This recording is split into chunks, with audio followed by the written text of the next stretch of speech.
Hello dear brothers and sisters, welcome to Shastra IAS. આશા રાખી રહ્યો છું કે આપ સૌ ભાઈ બહેનોની તૈયારી ખૂબ જ સરસ રીતે થઈ રહી હશે. આપ લોકો મન લગાવી, ખુદની ક્ષમતા પર વિશ્વાસ રાખી અને પોતાની તૈયારી કરી રહ્યા હશો.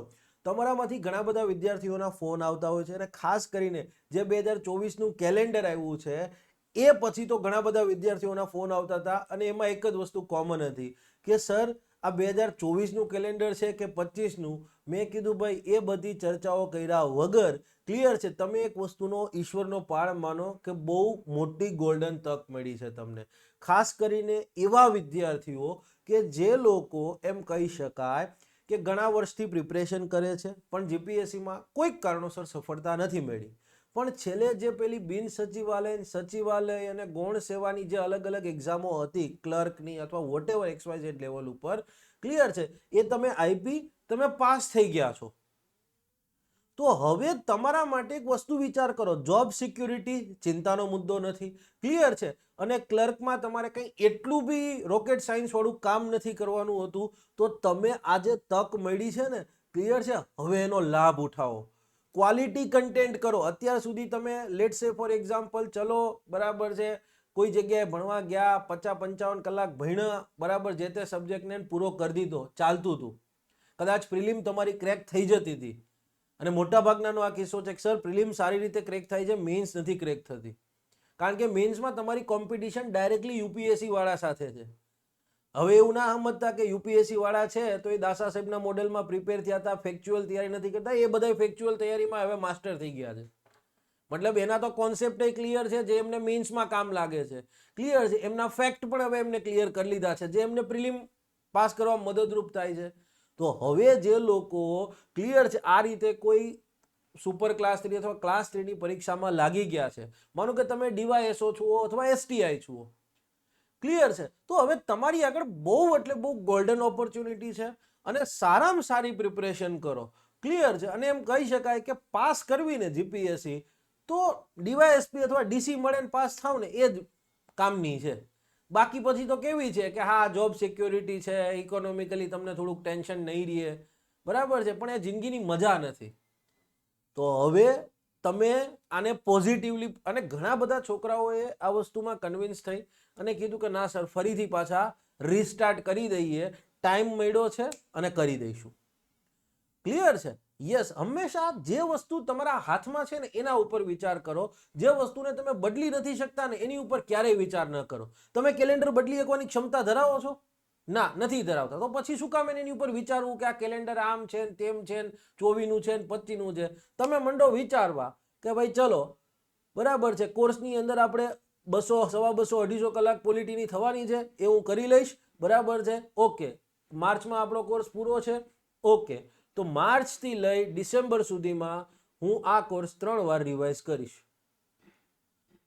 ક્લિયર છે. આ કોર્સનો ઉદ્દેશ્ય તમને માત્ર ને માત્ર પોલિટી અને ઇકોનોમી, પોલિટીની વાત કરીએ તો ઇકોનોમીની વાત કરીએ તો બે વિષય પૂરતો સીમિત નથી, તમને એસએમાં પણ હેલ્પફુલ થવાનો છે, માટે આટલું ડિટેલ ડિસ્કશન હું કરાવું છું, ક્લિયર છે.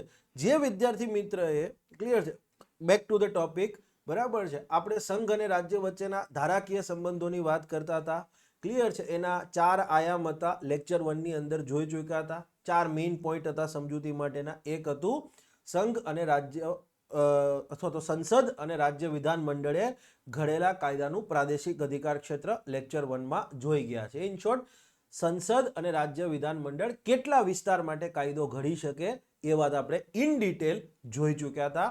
ઓકે. સેકન્ડ આયામ, સેકન્ડ પોઈન્ટ વાત કરીએ તો હતું કાયદાની વિષય વસ્તુ. સંઘ કયા કયા વિષય પર કાયદો બનાવી શકે, રાજ્ય કયા કયા વિષય પર કાયદો બનાવી શકશે, કયા વિષય પર બંને કાયદો બનાવી શકશે. લેટ સે ફોર એક્ઝામ્પલ, સંઘે કોઈ કાયદો બનાવ્યો છે અને રાજ્ય વિધાનમંડળે કંઈક એવો કાયદો બનાવ્યો છે અને એમાં કંઈક વિરોધાભાસ છે તો શું છે, તો એ બધું આપણે આ ક્લિયર છે જે સેકન્ડ આયામ છે, સેકન્ડ પોઈન્ટ છે, એની અંદર ડિસ્કશન કરવાના છીએ. જે લોકોએ લેક્ચર 1 નથી જોયો, ક્લિયર છે, એ પ્લીઝ આ લેક્ચર મૂકી દેજો અને લેક્ચર 1 પહેલાં જોજો, પછી જ લેક્ચર 2 સમજાશે. યુટ્યુબમાં જોઈ રહ્યા છે એ લોકોને મેં નીચે ડિસ્ક્રિપ્શન બોક્સની અંદર લેક્ચર 1ની લિંક આપી દીધી છે, ક્લિયર છે. આ સ્પેશિયલ સિરીઝ છે, એમાં 20 લેક્ચર થાય, 25 લેક્ચર થાય, એ જે લેક્ચર થશે બધા યુટ્યુબ પર આપવાના છે. 3 ટોપિક કવર થશે: centre state relation, emergency provisions અને ઇન્ટરસ્ટેટ રિલેશન. અને આ 3 ટોપિકમાં તમે એક પણ બુક પછી ક્યારેય નહીં લો, એ પણ મારી ગેરંટી છે. ક્લિયર છે? યસ. 25-30 કલાકનું કન્ટેન્ટ થવાનું છે, વધારે જ થશે, બરાબર છે? ઓકે. તો હવે આપણે લેક્ચર 2 ની અંદર શું સમજવાનું છે? સંઘ અને રાજ્ય વચ્ચેના ધારાકીય સંબંધોમાં જ પણ શું તો કે કાયદાની વિષય વસ્તુના સંબંધમાં સેકન્ડ પોઈન્ટ જે છે એ સમજવાનો છે. શું કહે છે જુઓ, કાયદાની વિષય વસ્તુના સંબંધમાં સંઘ અને રાજ્ય વચ્ચે ધારાકીય સત્તાઓની વહેંચણી. ધારાકીય સત્તા એટલે કાયદો ઘડવાની સત્તા. તો સંઘ અને રાજ્ય વચ્ચે જે કાયદો ઘડવાની સત્તા વહેંચવામાં આવી છે, યસ, એની જે વહેંચણી થઈ છે એ હવે આપણે વિષય વસ્તુના સંબંધમાં સમજવાની છે. અને જો સિમ્પ્લિફાઈ કરીને કહીએ તો કયા વિષય પર અથવા તો જે તે વિષયના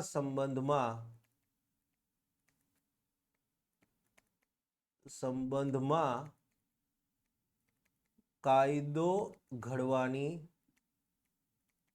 સત્તા કોની? જે તે વિષય છે એના સંદર્ભમાં કાયદો ઘડવાની સત્તા કોની?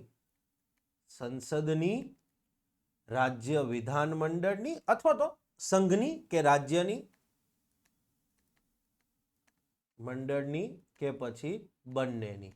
હવે પ્રશ્ન પેલો એ આવે કે સાહેબ, આ તમે વિષય કીધા કે લેટ્સ સે ફોર એક્ઝામ્પલ વિદેશી સંબંધો, કાયદો અને વ્યવસ્થા, criminal procedure, civil procedure, clear છે, ફોજદારી કાર્યરીતિ, દીવાની કાર્યરીતિ, મોટર વ્હીકલ, કરન્સી, ચલણ, બેન્કિંગ, ઇન્સ્યોરન્સ, ટેલિકોમ્યુનિકેશન, ક્લિયર છે, ઇકોનોમિક એન્ડ સોશિયલ પ્લાનિંગ. તો આ વિષયનો ઉલ્લેખ ક્યાં છે? પહેલામાં પહેલો તો પ્રશ્ન એ આવે કે આ વિષયોનો ઉલ્લેખ ક્યાં છે? યસ, આ પ્રશ્ન થાય. તો યસ, એનો જવાબ છે અનુસૂચિ 7, શેડ્યુલ 7.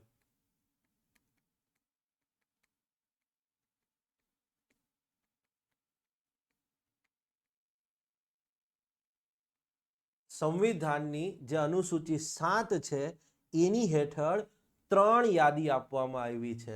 એક છે સંઘ યાદી,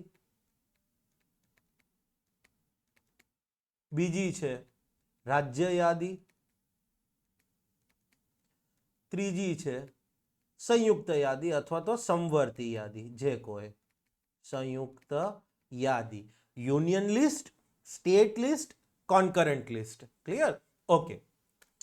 સંઘ યાદી છે, યસ, એમાં વિષયો કેટલા છે તો કે 98 વિષયો છે. રાજ્ય યાદીની અંદર 59 વિષયો છે. યાદ રાખવાની જરૂર નથી, ખાલી સમજૂતી માટે છે. અને સંયુક્ત યાદી છે એમાં 52 વિષયો છે. ક્લિયર છે? ઓકે. તો હવે શું કહે છે આપણું બંધારણ? તો આપણું બંધારણ બહુ સિમ્પલ વાત કરે છે કે સંઘ યાદીમાં કોઈ વિષયનો ઉલ્લેખ છે, ક્લિયર છે, યુનિયન લિસ્ટની અંદર જે કોઈ પણ વિષય છે એના સંદર્ભમાં કાયદો બનાવવાની અનન્ય સત્તા, એક્સક્લુઝિવ પાવર કોને છે તો કે સંસદને છે. શું કહે છે? ક્લિયર છે, અનુસૂચિ 7 હેઠળની સંઘ યાદીમાં ઉલ્લેખિત વિષયો, સંઘ યાદીમાં કોઈ પણ વિષયનો ઉલ્લેખ કર્યો છે અથવા સંઘ યાદીમાં ઉલ્લેખ થયેલા જે કોઈ પણ વિષય કે વિષયો, બરાબર છે, એની ઉપર કાયદો ઘડવાની અનન્ય સત્તા સંસદને જ મળી છે. એક્સક્લુઝિવ પાવર એટલે બીજા કોઈને હવે આવી સત્તા ન હોય. માનો કે સહસ્ત્ર આઈએએસમાં Indian polity and constitution, Indian economy and planning ભણાવવાની અનન્ય સત્તા અર્પણ પટેલને છે. હા, મારા સિવાય કોઈ ભણાવતું જ નથી, એનું ભણાવવા દેતોય નથી. ક્લિયર છે? યસ, અનન્ય સત્તા એટલે યસ, એ જે તે વ્યક્તિ અથવા તો સમૂહ જે છે એને એક્સક્લુઝિવલી મળેલી હોય, માત્ર ને માત્ર એને જ મળેલી હોય. તો સંઘ યાદીમાં જે કોઈ પણ વિષય છે એના ઉપર કાયદો બનાવવાની સત્તા કોને તો કે ભાઈ સંસદને મળેલી છે. ક્લિયર છે? અથવા તો સંઘને મળેલી છે, એ પણ ચાલશે. સંઘમાં કાયદો બનાવવાની સત્તા તો અલ્ટિમેટલી સંસદને જ છે. ઓકે. તો હવે કયા કયા વિષયોનો ઉલ્લેખ છે યાદ રાખવાની જરૂર નથી, ક્લિયર છે. પણ છતાંય ઉદાહરણ તરીકે મેં આપ્યા છે. માનો કે ડિફેન્સ રક્ષણની વાત હોય, કમ્યુનિકેશન સંચારની વાત હોય, કરન્સી ચલણની વાત હોય, એટોમિક એનર્જીની વાત હોય, બેન્કિંગ, એક્સચેન્જ રેટ વિનિમય દર, વિદેશી સંબંધો, ક્લિયર છે. તો આ બધી બાબતના સંદર્ભમાં ગમે ત્યારે કાયદો બનાવવાનો થશે, ક્લિયર છે, એ કાયદો માત્ર ને માત્ર સંસદ જ બનાવી શકે. ક્લિયર થઈ ગઈ વસ્તુ? ઓકે. સંવિધાન શું કહે છે રાજ્ય યાદીને લઈને? તો સિમ્પલી એવું કહે છે કે સામાન્ય પરિસ્થિતિમાં, નોર્મલ સિચ્યુએશન, નોર્મલ સર્કમસ્ટેન્સીસની અંદર, તો સાહેબ સામાન્ય પરિસ્થિતિ તો એની સામે વિપરીત આવે અસામાન્ય અથવા તો અસાધારણ પરિસ્થિતિ. ક્લિયર છે, સમજીએ છીએ. નોર્મલ ટાઈમની અંદર નોર્મલી સામાન્યતઃ રાજ્ય યાદીમાં ઉલ્લેખિત કોઈ વિષય છે એની ઉપર કાયદો ઘડવાની અનન્ય સત્તા કોને? તો કે ભાઈ રાજ્ય વિધાનમંડળને છે. રાજ્ય યાદીમાં જે કોઈ પણ વિષયનો ઉલ્લેખ કર્યો છે, માનો કે ખેતી છે, આરોગ્ય છે, લો એન્ડ ઓર્ડર કાયદો અને વ્યવસ્થા છે, ફિશરીઝ છે, લોકલ ગવર્મેન્ટ સ્થાનિક સ્વરાજ પંચાયત અને મ્યુનિસિપાલિટીઝ નગરપાલિકા, તો આ બધાના સંદર્ભમાં નોર્મલ ટાઈમ હોય, સામાન્ય પરિસ્થિતિ, જનરલી તો ક્લિયર છે, એના ઉપર કાયદો બનાવવાની અનન્ય સત્તા કોને? તો કે ભાઈ રાજ્ય સરકારને, રાજ્ય વિધાનમંડળને. જે કહેશો એ ચાલશે. ક્લિયર છે. કદાચ અહીં રાજ્ય સરકાર લખ્યું હશે તો પણ કાંઈ વાંધો નથી. યસ, ઇન્ટરચેન્જેબલી રાજ્ય સરકારમાં રાજ્ય વિધાનમંડળ નહીં આવે. રાજ્ય સરકાર અહીંયા સંસદ લખ્યું છે તો ત્યાં કદાચ એમ લખી નાખે કે સંઘ સરકાર, યસ, કેન્દ્ર સરકાર, તો પણ એ ચાલશે. બરાબર, સિમ્પ્લિફાઈડ છે, બીજું કશું નથી. ઓકે. તો પ્રશ્ન એ થાય કે સાહેબ તમે કીધું કે રાજ્ય યાદીમાં જે કોઈ પણ વિષય છે, ક્લિયર છે, એ 59 વિષય ઉપર કાયદો બનાવવાની નોર્મલી તો કોને જ સત્તા રહેશે? રાજ્ય વિધાનમંડળને જ રહેશે, રાજ્ય સરકારને જ રહેશે. પણ કેટલીક અસાધારણ પરિસ્થિતિઓનો પણ ઉલ્લેખ કર્યો છે બંધારણમાં. ક્લિયર છે. તો આવી અસાધારણ પરિસ્થિતિઓ જે છે એની અંદર રાજ્ય યાદીના વિષય ઉપર સંસદ પણ કાયદો બનાવી શકે. અસાધારણ પરિસ્થિતિ એટલે માનો કે નેશનલ ઇમરજન્સી હોય, ક્લિયર છે, લાગુ થયેલી હોય, રાજ્યમાં રાષ્ટ્રપતિ શાસન હોય. હવે રાજ્યમાં રાષ્ટ્રપતિ શાસન હોય તો રાજ્યનું મંત્રીમંડળ છે એને બરખાસ્ત કરી દેવામાં આવ્યું હોય, વિધાનસભા છે એ સમજવા માટે મોકૂફ થઈ ગઈ હોય અથવા તો ભંગ થઈ ગઈ હોય, ચલો સમજો મોકૂફ જ રાખો અત્યારે.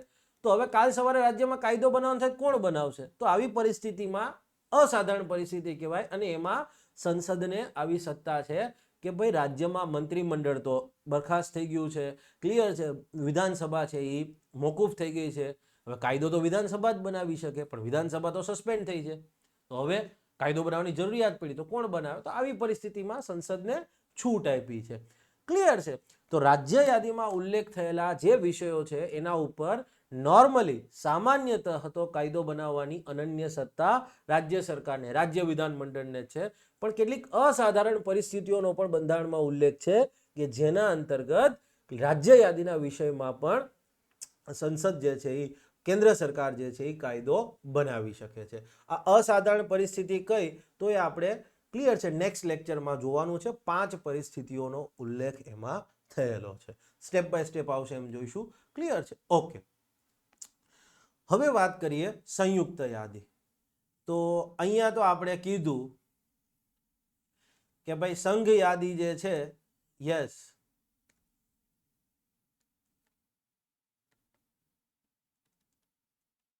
કાયદો બનાવવાની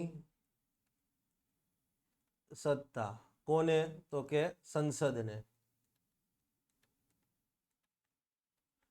અહીંયા રાજ્ય વિધાન મંડળને. સામાન્યતઃ ઇમરજન્સી ન લાગી હોય અથવા બીજી પણ પરિસ્થિતિઓ છે, પણ હાલ હું એનો ઉલ્લેખ કરતો નથી. નેક્સ્ટ લેક્ચરમાં આપણે ભણવાનું જ છે એને. ક્લિયર છે? તો હવે આ સંયુક્ત યાદીમાં ઉલ્લેખ થયેલા વિષયો છે, બરાબર છે. સંયુક્ત યાદીમાં વિષય તો આ જુઓ 52 વિષયો છે. તો સંયુક્ત યાદીમાં ઉલ્લેખ થયેલા વિષય પર કાયદો બનાવવાની સત્તા કોને? ક્લિયર છે? તો યસ, એનો જવાબ આવશે બંનેને, સંસદને તથા રાજ્ય વિધાનમંડળ બંનેને. ક્લિયર, બેયને સત્તા છે. માનો કે સંયુક્ત યાદીનો વિષય છે સમજવા માટે એજ્યુકેશન. એજ્યુકેશન છે એ સંયુક્ત યાદી હેઠળ આવે છે. તો એજ્યુકેશન ઉપર ક્લિયર છે, કેન્દ્ર સરકારે કાયદો બનાવી શકે અને રાજ્ય સરકારે કાયદો બનાવી શકે. સંસદ અને રાજ્ય વિધાનમંડળ બે કાયદો બનાવી શકે. માટે તમે જુઓ, રાજ્યમાં પણ શિક્ષણ નીતિ છે અને કેન્દ્ર સરકારે નેશનલ એજ્યુકેશન પોલિસી આપણે લાવી છે. ક્લિયર છે? યસ. માનો કે ફોરેસ્ટ છે, ક્લિયર છે, વન, તો વન જે છે એ પણ સંયુક્ત યાદી હેઠળ આવે છે. તો સંયુક્ત યાદીના સંદર્ભમાં આપણે જોઈએ છે કે રાજ્યની પણ સ્ટેટ ફોરેસ્ટ પોલિસી છે, યસ, અને કેન્દ્ર સરકારની પણ નેશનલ ફોરેસ્ટ પોલિસી છે. આ તો જસ્ટ એક્ઝિક્યુટિવ કામગીરી થઈ, કારોબારી કામગીરી થઈ. પણ માનો કે કાલ સવારે ગુજરાત વિધાનસભાને એવું ઈચ્છા થાય કે રાજ્યમાં વનના સંદર્ભમાં કોઈ કાયદો બનાવવો છે તો ગુજરાત વિધાનસભા બનાવી શકે. સંસદે કોઈ કાયદો બનાવ્યો હોય તો એ પણ ગુજરાતમાં લાગુ થશે. તો સંયુક્ત યાદીના જે કોઈ પણ વિષય છે એ 52 વિષયો પર કાયદો ઘડવાની સત્તા કોની? તો કે બેયની. એ બંનેને સંયુક્ત સત્તા છે, અનન્ય, એક્સક્લુઝિવ કોઈની નથી.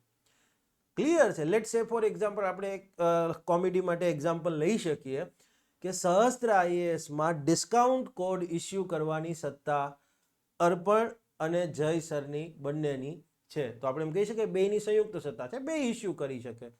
ક્લિયર છે? યસ. આ જસ્ટ ખાલી એક સમજૂતી માટે છે. તો હવે સંયુક્ત યાદીમાં કેવા વિષય આવે? ક્લિયર છે? તો કે લગ્ન અને છૂટાછેડા, marriage, divorce, family planning, population control, વસ્તી નિયંત્રણ, ઇકોનોમિક એન્ડ સોશિયલ પ્લાનિંગ, આર્થિક અને સામાજિક આયોજન, શિક્ષણ, વન વગેરે, આ બધા વિષયો આવે. હવે અહીંયા તમારા મગજમાં કેટલાક પ્રશ્ન થવા જોઈએ. બરાબર છે? કે પહેલો તો પ્રશ્ન એ થાય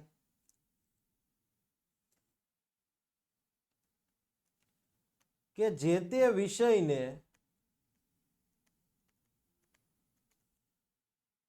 સંઘ યાદી કે રાજ્ય યાદી કે સંયુક્ત યાદીમાં શેના આધારે મૂકવામાં આવ્યો હશે? યસ,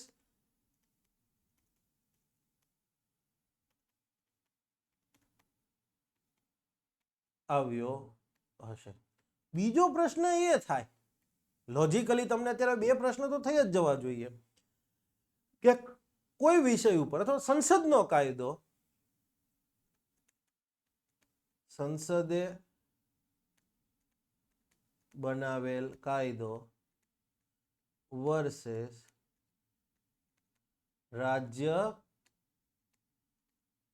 વિધાનમંડળે, હવે આનું કંઈક શબ્દ ગોતવો પડશે, સંસદ જેવો ટૂંકો, બરાબર છે, વિધાનમંડળે બનાવેલ કાયદો. આ બંને વચ્ચે કોઈ વિરોધાભાસ ઊભો થાય તો? વિરોધાભાસ કે અસંગતતા હોય તો? લોજિક એમ કઈ તો થઈ શકે ને. ક્લિયર?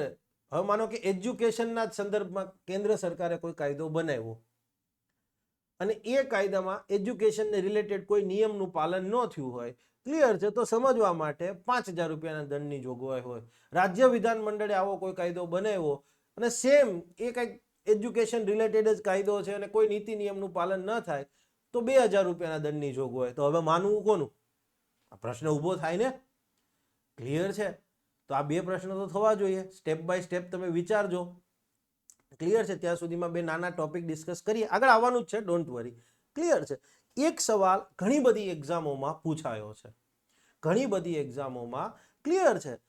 કે જે 42મો સંવિધાન સુધારો થયેલો હતો 1976ની અંદર, એના અંતર્ગત અગાઉ રાજ્ય યાદીમાં આવતા હતા, 42માં સંવિધાન સુધારા પહેલા રાજ્ય યાદીમાં આવતા હતા એવા 5 વિષયોને 42માં સંવિધાન સુધારા અંતર્ગત સંયુક્ત યાદીમાં મૂકવામાં આવ્યા. તો આ 5 વિષયો કયા કયા? બહુ ઈઝી છે. એજ્યુકેશન, ફોરેસ્ટ, EF રહેવા દો, તમે આ જ રીતે યાદ રાખજો, બીજી રીતે સિમ્પલ વેથી. શિક્ષણ, વન. હવે વન આવે તો વન્યજીવ આવે. યસ, તો જુઓ લખ્યું છે વન્ય પ્રાણી અને પશુઓનું રક્ષણ, વજન અને માપ, વેઇટ એન્ડ મેઝર્સ, ન્યાયનો વહીવટ, એડમિનિસ્ટ્રેશન ઓફ જસ્ટિસ. એટલે ઓકે, પણ અહીં આગળ લખ્યું છે સુપ્રીમ કોર્ટ અને હાઈકોર્ટ સિવાયની અન્ય અદાલતોનું ગઠન અને માળખું. આપણે બંધારણની અંદર બે કોર્ટ તો મેઇન કીધી જ છે, કોન્સ્ટિટ્યુશનલ કોર્ટ, સંવિધાનિક કોર્ટ. મેં લેક્ચરમાં કીધું હતું કે સુપ્રીમ કોર્ટ અને હાઈકોર્ટ બંને સંવિધાનિક કોર્ટ છે, બંને કોન્સ્ટિટ્યુશનલ કોર્ટ છે. ક્લિયર છે? આ એક વસ્તુ યાદ રાખજો, બંનેની સત્તાઓનો ઉલ્લેખ કોન્સ્ટિટ્યુશનમાં કરેલો છે. ક્લિયર? તો એવું કહે છે આ સુપ્રીમ કોર્ટ અને હાઈકોર્ટ સિવાયની કોઈ બીજી અદાલતની રચના કરવાની થાય, ક્લિયર છે, જજની નિયુક્તિ કરવાની થાય એની અંદર, ક્લિયર છે, એનું આખું સ્ટ્રક્ચર સ્પેસિફાય કરવાનું થાય, તો એ ક્લિયર છે કેન્દ્ર સરકારે કરી શકશે અને રાજ્ય સરકારે કરી શકશે. કેમ? કારણ કે સંયુક્ત યાદીમાં મૂકવામાં આવ્યા છે. તો સિમ્પલ પહેલો MCQ તમને અહીંયા એક મળી જાય કે ભાઈ 42માં સંવિધાન સુધારા અંતર્ગત રાજ્ય યાદીમાંથી સંયુક્ત યાદીમાં નીચે પૈકીનું કયું અથવા કયા વિષયને ક્લિયર છે મૂકવામાં આવેલા હતા, અને પછી ઓપ્શન આપ્યા હોય. શિક્ષણ, EF એજ્યુકેશન, ફોરેસ્ટ આવે તો શું આવશે? ક્લિયર છે, વન્ય પ્રાણી અને પક્ષીઓનું રક્ષણ કરવાની વાત હોય, વજન અને માપ, વેઇટ એન્ડ મેઝર્સ, અને ન્યાયનો વહીવટ, ક્લિયર છે, administration of justice. In short, supreme કોર્ટને હાઈકોર્ટ સિવાયની અન્ય કોઈ પણ અદાલતનું ગઠન કરવાનું થાય, એનું માળખું નક્કી કરવાનું થાય. તો માનો કે લેટ્સ સે ફોર એક્ઝામ્પલ ગુજરાત સરકારે ગુજકો સિટોકનો કાયદો ઘડેલો છે, તમને મને બધાને ખબર છે. હવે માનો કે નોર્મલી તો આપણી કોર્ટ છે જ, પણ ગુજરાત સરકારને એવું લાગે કે આ ઓર્ગેનાઇઝડ ક્રાઇમ જે છે, રાજ્યમાં જે ઓર્ગેનાઇઝ ક્રાઇમ છે, સંગઠિત ગુનાઓ છે, ક્લિયર છે, એના સંદર્ભમાં ક્લિયર છે આ ગુજકો સિટોકનો કાયદો છે, જેને ન ખ્યાલ હોય એને. તો હવે ગુજકો સિટોકમાં એવું લાગે કે ભાઈ આ ગુજકો સિટોકના જે કેસો છે એમાં ફટાફટ, કારણ કે સંગઠિત ક્રાઇમ કરવાવાળા છે ને બહુ પહોંચેલા વ્યક્તિ જ હોય, તો હવે એના માટે કે ફટાફટ કે એ કેસો ચાલે એટલા માટે સ્પેશિયલ કોર્ટની રચના કરવી છે, તો ગુજરાત સરકાર કરી શકશે. ભલે પછી એમાં લખ્યું હશે ગુજકો સિટોકની જે સ્પેશિયલ અદાલત છે, ક્લિયર છે, એ અદાલતમાં ચુકાદો આવ્યો, વ્યક્તિને વાંધો હોય તો હવે ડિસ્ટ્રિક્ટ કોર્ટમાં જશે, પછી ત્યાંથી હાઈકોર્ટ ને સુપ્રીમ કોર્ટની આખી જે શૃંખલા છે તો તમને ખ્યાલ હશે. માનો કે હવે કેન્દ્ર સરકારની વાત કરીએ તો કેન્દ્ર સરકારે કાયદો બનાવ્યો છે NIA એક્ટ, ક્લિયર છે. યસ, આપણને ખબર છે. CBI નો પણ એક કાયદો છે. Yes, Delhi special police establishment, Delhi special police establishment act એવો કાયદો છે, ક્લિયર છે.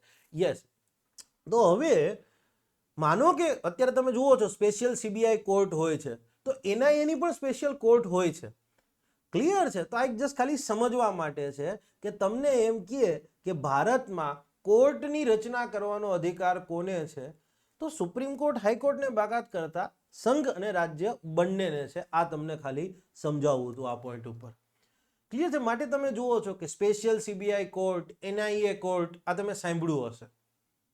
ખ્યાલ આવી ગયો? યસ, માનો કે લેટ્સ સે ફોર એક્ઝામ્પલ આપણે પોક્સો એક્ટની વાત કરીએ છીએ, કેન્દ્ર સરકારે બનાવ્યો છે, તો પોક્સો એક્ટ હેઠળ પોક્સો અદાલતો નથી અલગ, SC/ST એક્ટ હેઠળ આપણે સ્પેશિયલ અદાલતોની વાત નથી કરી વિશેષ અદાલતોના સંદર્ભમાં, ક્લિયર છે. તો એ કેન્દ્ર સરકારના કાયદા છે, ક્લિયર છે. મેઇન તો તમારા 5 વિષયનું હતું, પણ આ તમારી સમજૂતી ડીપ થાય એટલા માટે.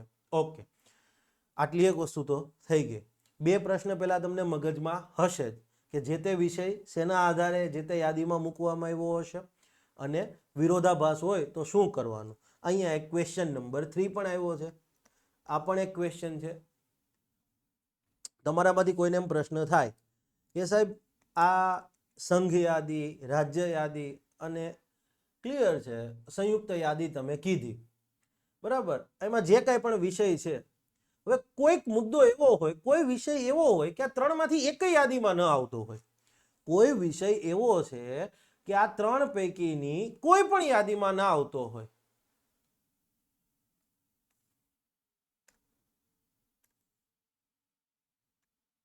કોઈ વિષય એવો હોય કે જે સંઘ યાદી, રાજ્ય યાદી કે પછી સંયુક્ત યાદી પૈકીની કોઈ પણ યાદીમાં ન આવતો હોય, તો હવે આવા વિષય ઉપર કાયદો કોણ બનાવી શકે? જો અહીં એક્ઝામ્પલ તમને આપું છું, માનો કે કમ્પ્યુટર સોફ્ટવેર,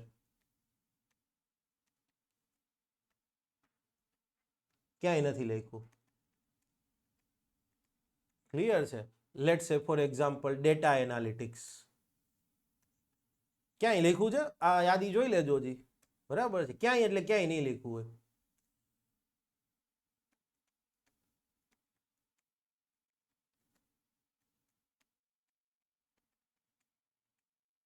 માનો કે ડેટા એનાલિટિક્સ,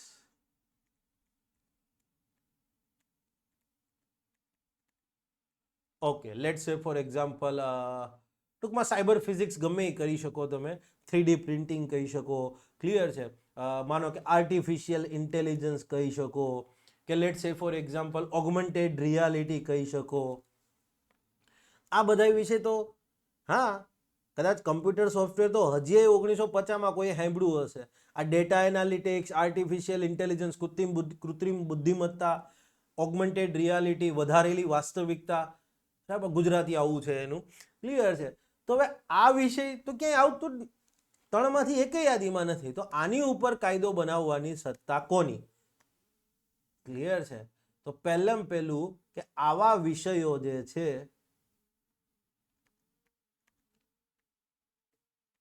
વિષયોને શેષ વિષયો કહેવાશે.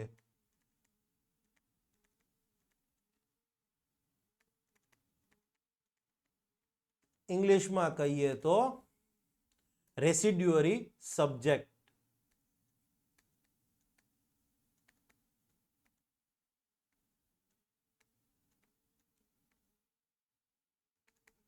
રેસિડ્યુઅરી સબ્જેક્ટ. અને આ રેસિડ્યુઅરી સબ્જેક્ટ જે છે, ક્લિયર છે, એના સંદર્ભમાં કાયદો બનાવવાની સત્તા કોની? ક્લિયર છે? તો સંઘની, સંસદની. માત્ર કાયદો બનાવવાની સત્તા નહીં, આ રેસિડ્યુઅરી સબ્જેક્ટના સંદર્ભમાં કાલ સવારે કર લેવાનો થાય. ક્લિયર છે? કાયદો બનાવવાની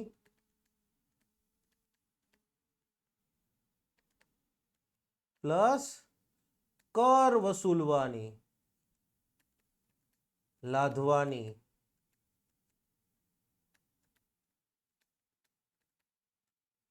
સત્તા કોને આપવામાં આવી છે? તો ભારતીય સંવિધાન આવી સત્તા સંસદને આપે છે, કેન્દ્ર સરકારને. કેન્દ્ર સરકારની ધારાકીય સત્તા કોને? સંસદને જ છે, કેન્દ્ર સરકારને. જે તમે બરાબર છે, યસ, ઓપ્શનમાં આપ્યું હોય એ રીતે જોવાનું, ખોટું કશું નથી. ક્લિયર છે? ઓથેન્ટિકેટ શબ્દ સંસદ કહેવાય, પણ સરળતા માટે કેન્દ્ર સરકાર કદાચ બોલી શકો. ક્લિયર થઈ ગઈ વસ્તુ?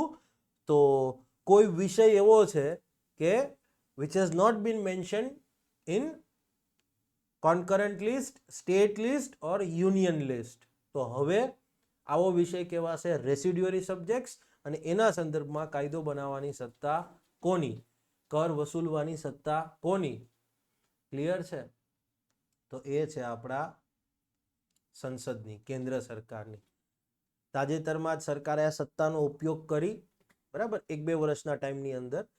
યસ, સરકારે આ સત્તાનો ઉપયોગ કર્યો છે અને એક કંઈક ટેક્સય લગાડ્યો છે. જેને કોઈને ખ્યાલ હોય એ મને કમેન્ટ બોક્સમાં કહી શકશે. ક્લિયર છે? નકર હું તમને નાણાકીય સંબંધોની વાત આવશે ત્યારે એનું એક્ઝામ્પલ આપીશ. ક્લિયર છે? ઓકે, તો આ તો વાત થઈ રેસિડ્યુઅરી સબ્જેક્ટ્સની. હવે બીજા 2 પ્રશ્નો છે તમારા માટે. તમને એમ થતું હશે કે સાહેબ આ વારે ઘડીએ પ્રશ્ન શું કામ તમે મૂકો છો? યાદ રાખજો, તમને એનાથી વધારે યાદ રહેશે એટલા માટે.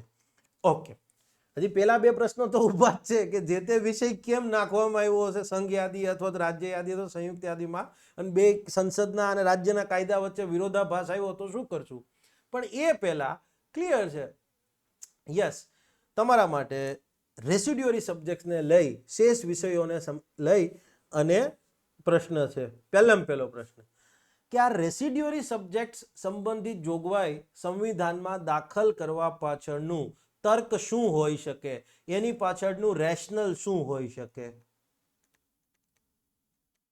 અથવા લોજિક, સિમ્પલ ઇંગ્લિશમાં. યસ, સંવિધાનના ઘડવૈયાઓએ આ રેસિડ્યુઅરી સબ્જેક્ટ શેષ વિષયોની જોગવાઈ જે કીધું કે ભાઈ શેષ વિષયના સંદર્ભમાં કાયદો ઘડવાની સત્તા કોને, તો કે ભાઈ ધારાકીય સત્તા, કાયદો ઘડવાની સત્તા કોને, તો કે સંસદને. ક્લિયર છે? ઓકે. પણ આ રેસિડ્યુઅરી સબ્જેક્ટ સંબંધિત જોગવાઈ બંધારણમાં કેમ દાખલ કરી હશે? આપણે આ લિસ્ટ આપી દીધા પછી શું જરૂર હતી? ક્લિયર છે? અને આ રેસિડ્યુઅરી સબ્જેક્ટ અંતર્ગત કયા કયા વિષયો આવી શકે મેં પ્રેક્ટિકલ ઉદાહરણ કરીને તમને ઓલરેડી આપી દીધા છે. કયા કયા વિષયો, તો કે ઓલરેડી આપણે અગાઉ જોઈ ગયા એ જ. પણ અહીંયા તર્ક શું હોઈ શકે કે ભાઈ ચલો આ વિષય આવી જોગવાઈ જ કેમ દાખલ કરવી પડી છે? તો સ્વાભાવિક છે, ક્લિયર છે કે ભાઈ બદલાવ જે છે એ સંસારનો આપણો નિયમ છે, પરિવર્તન એ સંસારનો નિયમ છે, અને સમયની સાથે કોઈ નવું ક્ષેત્ર ઉભરી આવે છે. પરિવર્તન સંસારનો નિયમ છે, અને સમયની સાથે 1950 ખબર હતી કે ડેટા એનાલિટિક્સ એવું કોઈ ફિલ્ડ આવશે, cyber physics, artificial intelligence, 3D printing, બરાબર છે, સેલ્ફ ડ્રાઇવિંગ કાર, આ બધી વસ્તુ. યસ, સમયની સાથે નવું ક્ષેત્ર કે વિષય અસ્તિત્વમાં આવે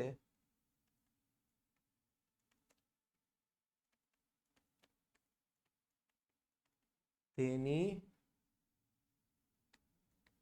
જરૂરિયાતોને પહોંચી વળવા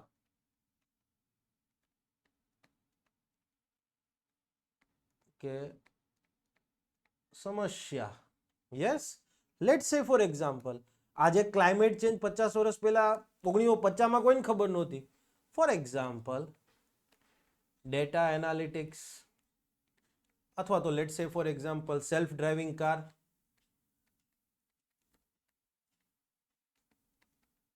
સેલ્ફ ડ્રાઇવિંગ કારમાં લાયસન્સ કોને આપશો? વિચારવા જેવું ના થાય? તો હવે શું કરવાનો? આ તો મુદ્દો ઉપસ્થિત થયો. માનો કે લેટ્સ સે for example 3D printing. Yes, let's સે for example climate change.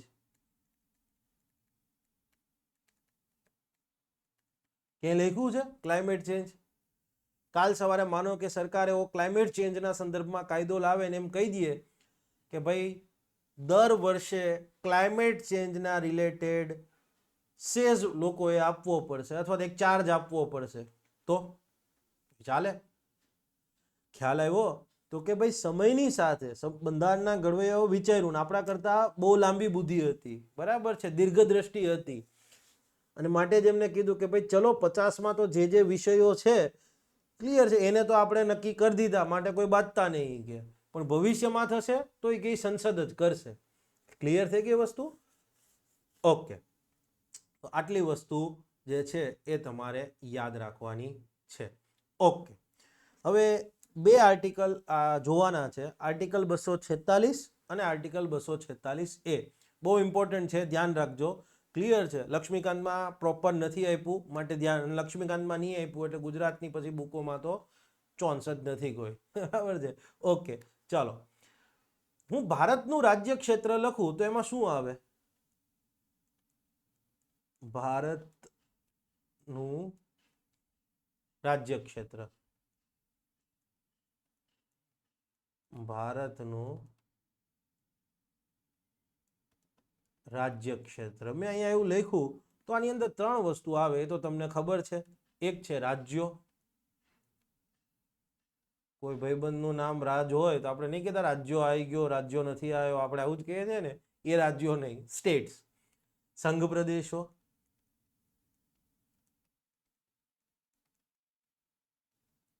Okay. અને ત્રીજું છે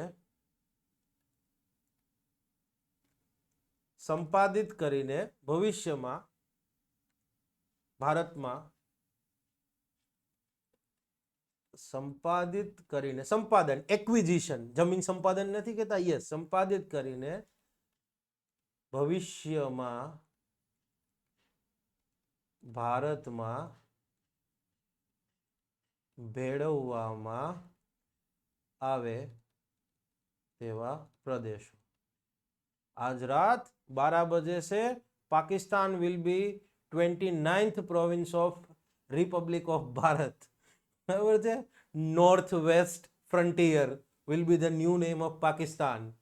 હા, અમિત શાહ સાહેબ કે આટલી બધી શું હોય કે તમે વિચાર કરો છો. ઓલા ઇમરાન ને કે તું જેલમાં રહીને આ કરસ, બરાબર. નવાઝ શરીફ ને કે ભાઈ તું અડધો કબરમાં જતો રહ્યો છો, બરાબર છે. કાંઈક નવા હતા બીજા કોઈક આવી ગયા છે 15 હોલ સીટ લઈને. 15 હોલ સીટ તો કેવું ગણતોય નથી કે, બરાબર છે. એટલે કે ભાઈ ચલો ભાઈ પ્રેસિડેન્ટ રૂલ લગાવી દો અખંડ ભારત કરીને. Just part of joke. Clear છે. ભારતનું રાજ્ય ક્ષેત્ર,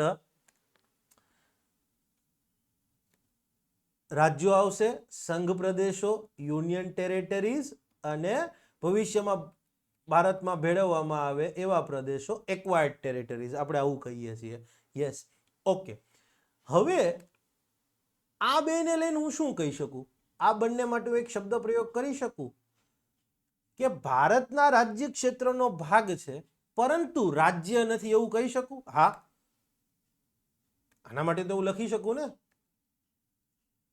ભારતના રાજ્ય ક્ષેત્રનો ભાગ હિસ્સો છે પરંતુ રાજ્ય નથી, એવું કહી શકું? યસ. ન હોય તેવા વિસ્તારોના સંબંધમાં રાજ્ય યાદી સહિતના કોઈ પણ વિષય પર સંસદ, કેન્દ્ર સરકાર કાયદો બનાવી શકે. એ શબ્દ ધ્યાનથી જોજો. ભારતના રાજ્ય ક્ષેત્રનો ભાગ છે પરંતુ એ રાજ્ય નથી એવો કોઈ વિસ્તારની વાત કરીએ તો એના સંબંધમાં રાજ્ય યાદી સહિતના કોઈ પણ વિષય ઉપર, નોર્મલી તમે જુઓ સંસદને સંઘ યાદીના વિષય પર કાયદો બનાવવાની સત્તા છે, સમવર્તી યાદી અથવા સંયુક્ત યાદીના વિષય પર કાયદો બનાવવાની સત્તા છે. ઓકે, રેસિડ્યુઅરી સબ્જેક્ટ શેષ વિષયોના સંદર્ભમાં કાયદો બનાવવાની સત્તા છે. યસ, એ તો છે જ, રાજ્ય માટે છે. પણ યસ, અહીંયા શું કીધું કે ભાઈ ભારતનો રાજ્ય ક્ષેત્રનો ભાગ છે પરંતુ રાજ્ય ન હોય એવા કોઈ વિસ્તારના સંબંધમાં રાજ્ય યાદીમાં જે વિષયો છે એ સહિતના કોઈ પણ વિષય ઉપર સંસદ કાયદો બનાવી શકશે. આ આર્ટિકલ 246 કહે છે. હવે હું એક સ્ટેટમેન્ટ બોલું છું. સંસદ સંઘ પ્રદેશોના સંબંધમાં, સંઘ પ્રદેશોના અનુસંધાનમાં રાજ્ય યાદીના કોઈ પણ વિષય ઉપર કાયદો બનાવી શકે છે. સંસદ સંઘ પ્રદેશોના અનુસંધાનમાં રાજ્ય યાદીના કોઈ પણ વિષય પર કાયદો બનાવી શકે છે. યસ, સ્ટેટમેન્ટ સાચું. અહીંયા કઈ જ દીધું છે અનુચ્છેદ 246 હેઠળ. ઓકે, સંસદ રાજ્ય વિધાનમંડળ સંસદ સંઘ પ્રદેશોના અનુસંધાનમાં કાયદો અને વ્યવસ્થાના સંબંધમાં કાયદો બનાવી શકે. યસ, સંઘ પ્રદેશ મતલબ ભારતના રાજ્ય ક્ષેત્રનો ભાગ છે પરંતુ રાજ્ય નથી. તો યસ, એના સંદર્ભમાં આપણે કીધું રાજ્ય યાદી સહિતના કોઈ પણ વિષય ઉપર, તો રાજ્ય યાદી ઉપર એ કાયદો બનાવી શકે. મેં કાયદો અને વ્યવસ્થા કહું કે માનો કે એની જગ્યાએ ખેતી કહું તો આવે છે તો બધું રાજ્ય યાદીમાં જ ને. યસ, કાયદો અને વ્યવસ્થાની જાળવણી, કારણ કે કાયદો અને વ્યવસ્થા રાજ્ય યાદી હેઠળ આવે છે. માનો કે અહીં જગ્યાએ હું ખેતી મૂકું તોય ચાલશે. યસ, ખેતી મૂકી દો તોય ચાલશે. માનો કે દમણ, દીવ, ક્લિયર છે, અથવા તો લેટ્સ સે ફોર એક્ઝામ્પલ મત્સ્ય ઉદ્યોગ. માનો કે દીવ, દમણ, દાદરા નગર હવેલીની વાત કરીએ, આપણે આંદામાન નિકોબારની વાત કરીએ, લક્ષદ્વીપની વાત કરીએ, તો એમાં કાયદો અને વ્યવસ્થા માટે કોણ છે? કેન્દ્ર સરકાર જ છે. યસ, માનો કે ત્યાં ખેતીની સંદર્ભમાં અથવા માનો કે ફિશરીઝની વાત થાય તો કોણ બનાવશે કાયદો? કેન્દ્ર સરકાર જ બનાવી શકે. ખ્યાલ આવી ગયો? યસ, તો આ બંને સ્ટેટમેન્ટ યાદ રાખજો. હવેના પેપરોમાં જો પેપર એપ્લાઇડ પૂછવામાં આવે તો આ રીતે આવે. અહીંયા કીધું કે રાજ્ય ક્ષેત્રનો ભાગ ભારતના રાજ્ય ક્ષેત્રનો ભાગ છે પરંતુ રાજ્ય નથી, તો એવા વિષયો એવા વિસ્તારો ક્યાં ક્યાં થાય? તો કે ભાઈ સંઘ પ્રદેશો અને એક્વાયર્ડ ટેરેટરીઝ, સંપાદિત વિસ્તારો. ક્લિયર છે? તો હવે સંઘ પ્રદેશો અને આ સંપાદિત વિસ્તારોના સંદર્ભમાં કીધું રાજ્ય યાદી સહિતના કોઈ પણ વિષય ઉપર. હવે રાજ્ય યાદીમાં ઉલ્લેખ હોય એ આવી ગયો. તો આ પ્રકારે ક્વેશ્ચનો એપ્લાઇડ પૂછી શકે. ક્લિયર છે? ડાયરેક્ટ જોગવાઈ નહીં, પણ ખ્યાલ આવી ગયો? યસ. 246 એ વેરી ઇમ્પોર્ટન્ટ, આ સમજવા જેવું છે. અને આ ક્યાંય એટલે ક્યાંય એકય હજી સુધીમાં ગુજરાતમાં તો ક્યાંય નહીં જ જોવા મળ્યું. અને તમે તારે યુપીએસસીમાં તમે તારે જોઈ લેજો. ક્લિયર છે? યુટ્યુબ ઉપર તો નહીં જ હોય. આજે વાત કરી રહ્યો છું, હવે પછી સ્ટેટ પીસીએસમાં આવશે, આપણી જીપીએસસીમાં, બરાબર છે, પણ ડેટ ઓફ અપલોડિંગ જોજો તમે તારે. ઓકે.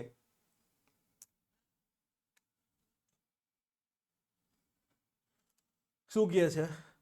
પહેલા તો સંવિધાનનો એક અનુચ્છેદ છે, આર્ટિકલ 265, 265. શું કહે છે આ આર્ટિકલ? આર્ટિકલ યાદ રાખવા જરૂરી નથી, પણ અમુક એવા હોય એ યાદ રાખવાના. આમાંનો 265 યાદ રાખવા જેવો છે. એક જ લાઈનની જોગવાઈ છે. કાયદાની જોગવાઈ વગર અથવા તો કાયદો ઘડ્યા વગર કોઈ પણ કર જે છે એ લાધી શકાય નહીં, મતલબ કર નાખી શકાય નહીં કે પછી કરને વસૂલી શકાય નહીં. કાયદાની જોગવાઈ વિના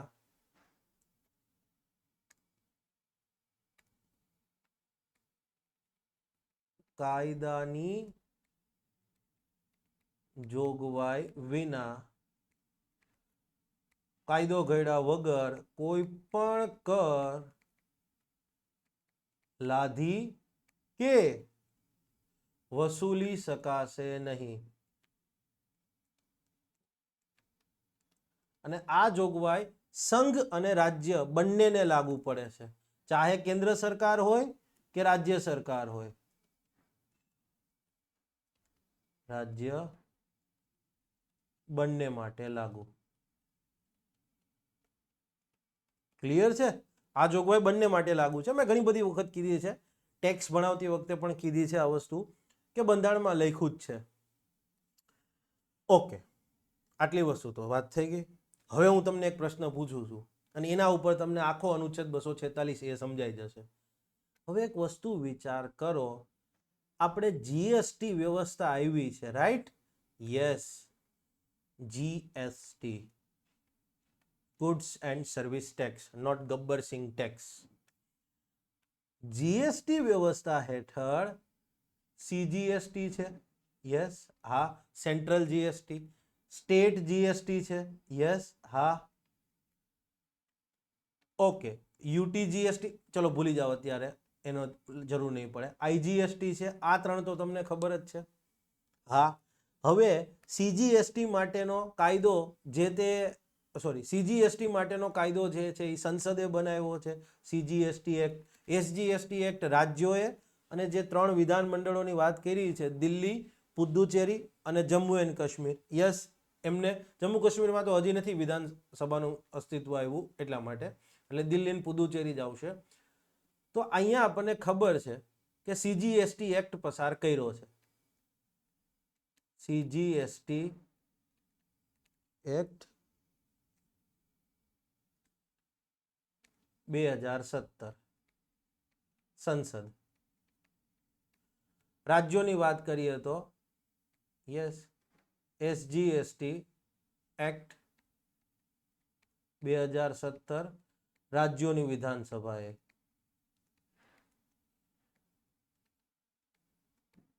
પ્રદેશો જેમાં વિધાનસભા છે એ જો ભાઈ, વિધાનસભા ને વિધાન પરિષદ, અહીં લખું, સોરી, વિધાન મંડળ.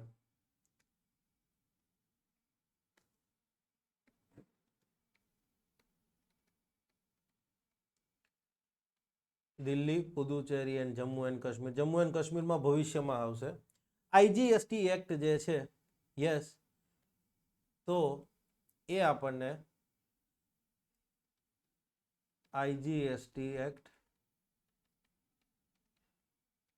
સંસદે. હવે આ આપણને ખબર છે.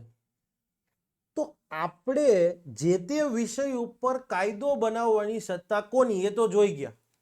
આપણે જોઈ ગયા ને, જે તે વિષયના સંદર્ભમાં કાયદો બનાવવાની સત્તા કોની, ક્લિયર છે. આ તો જોઈ ચૂક્યા છીએ.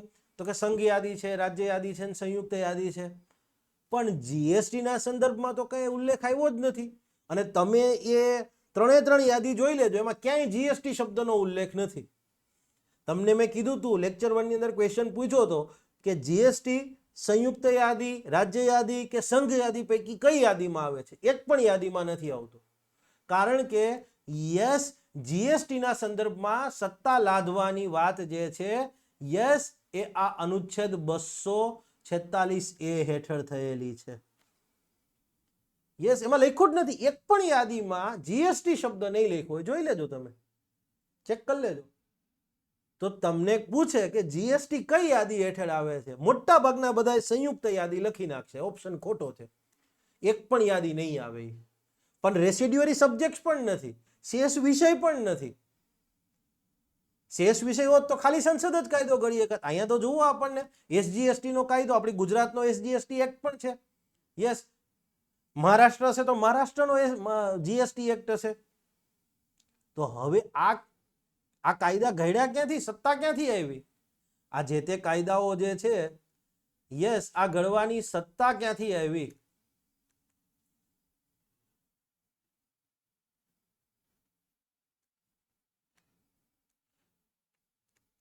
સત્તા ક્યાંથી આવી?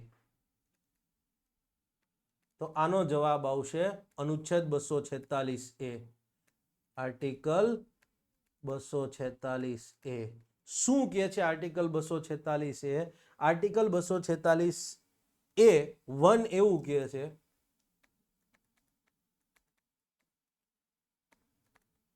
ક્લિયર છે? યસ, ક્લોઝ 1 બહુ સિમ્પલ વાત કરે છે કે ચીજવસ્તુ કે પછી સેવા કે પછી બંનેના સપ્લાય ઉપર કેન્દ્ર સરકાર કે રાજ્ય સરકાર દ્વારા જે જીએસટી નાખવામાં આવ્યો છે, એના સંદર્ભમાં કાયદો એના સંદર્ભમાં કાયદો ઘડવાની સત્તા સંસદ અને રાજ્ય વિધાન મંડળની રહેશે. ધ્યાનથી જોજો. ચીજવસ્તુ કે સેવા કે બંનેના સપ્લાય પર જે આપવામાં આવ્યું છે, એક સ્ટેટથી બીજા સ્ટેટ, બીજાથી ત્રીજા, સપ્લાય પર કેન્દ્ર સરકાર તથા રાજ્ય સરકાર દ્વારા વસૂલવામાં આવતા જીએસટી, કેન્દ્ર સરકારની વાત કરો તો સીજીએસટી અને રાજ્ય સરકારની વાત કરો તો એસજીએસટી. રાઈટ?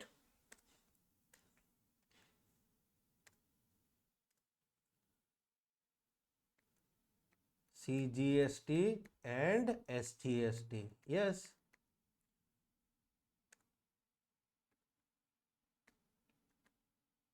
જસ્ટ ખાલી તમે સમજી શકો એના માટે. સંબંધમાં જો ઉલ્લેખ નથી કર્યો યાદીમાં, માટે સ્પેસિફિકલી કીધું કે ચીજવસ્તુ હોય, સેવા હોય અથવા બંને જે છે એના સપ્લાય ઉપર ક્લિયર છે, કેન્દ્ર સરકાર કે રાજ્ય સરકાર દ્વારા જે જીએસટી વસૂલવામાં આવે છે, સીજીએસટી અને આઈજીએસટી ના સંબંધમાં કાયદો ઘડવાની સત્તા સંસદ અને રાજ્ય વિધાન મંડળને રહેશે. આપ્યું આ વસ્તુ? જુઓ, હવે ક્યાં લખવાની જરૂર છે? મેં કીધું હતું ને, એક પણ યાદીમાં ઉલ્લેખ નથી. ઓકે, આ તો થઈ. સાહેબ, તમે ગુજરાતમાં જ રહ્યો છો, તમારી કંપની ગુજરાતની જ છે ને અમે તમારા કોર્સ ગુજરાતમાં જ પરચેસ કરીએ છીએ, તો એક જ સ્ટેટમાં એજ્યુકેશન કોચિંગની સર્વિસ જે છે એનો સપ્લાય આપવામાં આવ્યો. ઓકે, માનો કે આંતરરાજ્ય વ્યાપાર હોય તો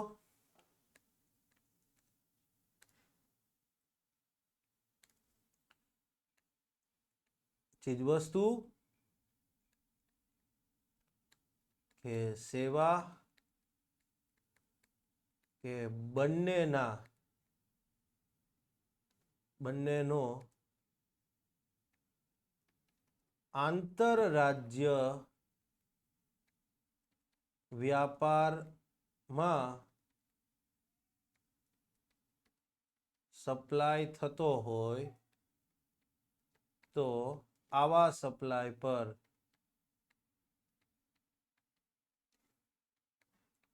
જીએસટી, કયો જીએસટી આવશે? આઈજીએસટી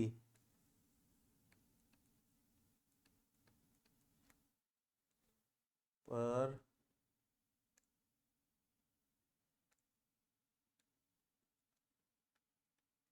વસૂલવામાં આવતા આઈજીએસટી પર અથવા આઈજીએસટી ના સંબંધમાં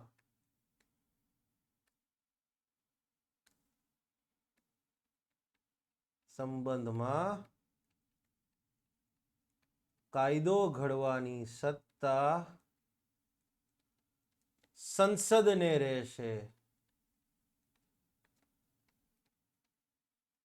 જુઓ, માટે આ 246A ની સત્તાનો ઉપયોગ કરી ગુજરાત, મહારાષ્ટ્ર, રાજસ્થાન, તમિલનાડુ, ઓરિસ્સા, પશ્ચિમ બંગાળ, આસામ, ત્રિપુરા, ક્લિયર છે, union territories of Delhi, union territory of Lakshadweep, Puducherry, આ બધાએ એસજીએસટી એક્ટ એમના રિસ્પેક્ટિવ પસાર કર્યા છે અને કેન્દ્ર સરકારે આ જ સત્તાનો ઉપયોગ કરી સીજીએસટી એક્ટ અને આઈજીએસટી એક્ટ પસાર કર્યા છે.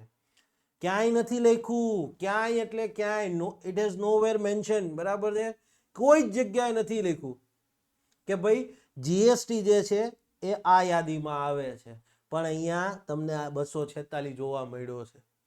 ક્લિયર છે?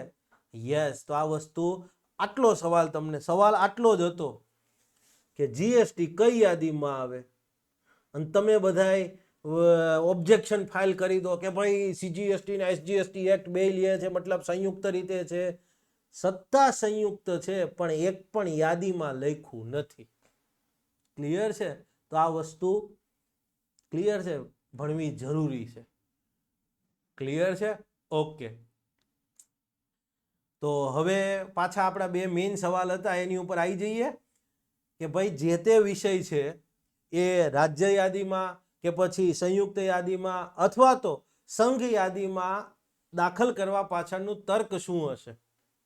કોઈ વિષય છે, માનો કે ડિફેન્સ છે, તો એને સંઘ યાદીમાં જ કેમ નાખવામાં આવ્યો? કાયદો અને વ્યવસ્થા છે તો એને રાજ્ય યાદીમાં જ કેમ મૂકવામાં આવ્યા? ઇકોનોમિક એન્ડ સોશિયલ પ્લાનિંગ, આર્થિક અને સામાજિક આયોજન છે તો એને સંયુક્ત યાદીમાં જ કેમ મૂકવામાં આવ્યા? ક્વેશ્ચન ખ્યાલ આવી ગયો કે જે તે વિષયને સંઘ યાદી અથવા રાજ્ય યાદી અથવા સંયુક્ત યાદીમાં મૂકવા પાછળનું તર્ક શું હશે? રેશનલ લોજિક શું હશે? કંઈક તો હશે જ, એમનેમ તો નહીં જ મૂક્યો, ગાંડા નહોતા થઈ ગયા એ લોકો. ક્લિયર છે? તો એનું તર્ક શું છે? તો સિમ્પલી મેં બહુ પ્રોપર રીતે લખીને આપ્યું છે, માટે રફ વર્ક કરવાની મારે જરૂર નહીં પડે અત્યારે. હવે આમ તો બધું પ્રોપર રીતે લખીને જ આપ્યું છે, પણ સ્ટીલ ઓકે. શું કહે છે? કોઈ વિષય છે કે જે રાષ્ટ્રીય કક્ષાએ મહત્વનો છે, નેશનલ ઇમ્પોર્ટન્સ છે એનું, ક્લિયર છે, અને એ વિષય ઉપર જો કોઈ કાયદો ઘડવામાં આવે તો આખા દેશમાં એ કાયદો એક સરખો રહેવો જોઈએ.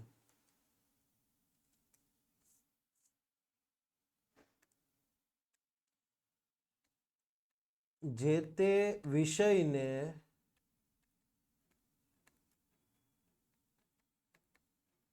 સંઘ યાદી કે રાજ્ય યાદી કે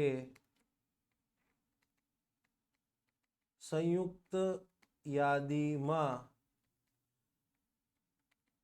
તેના આધારે મૂકવામાં આવ્યો હશે.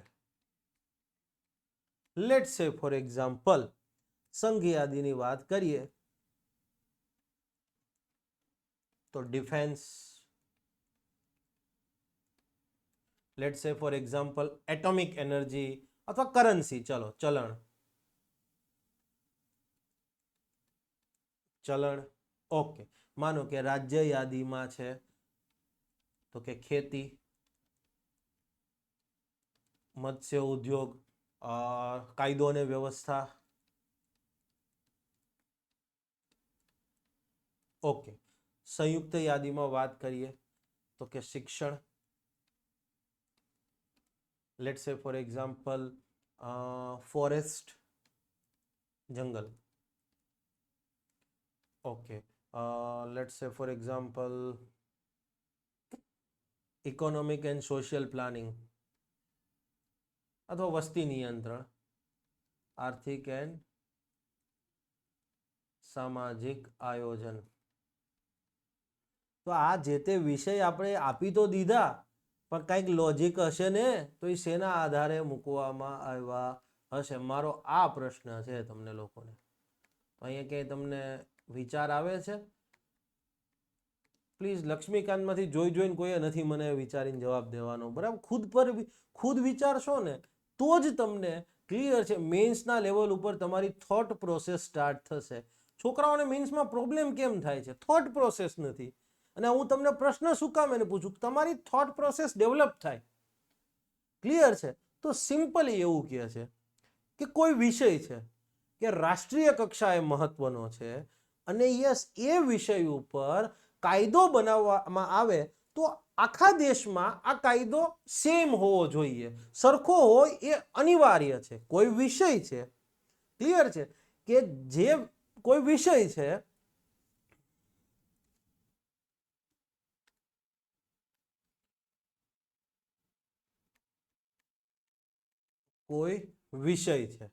હવે આ વિષય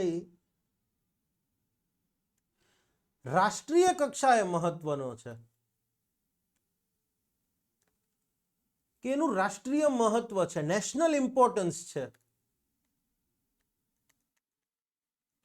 રાષ્ટ્રીય કક્ષાએ મહત્વ છે.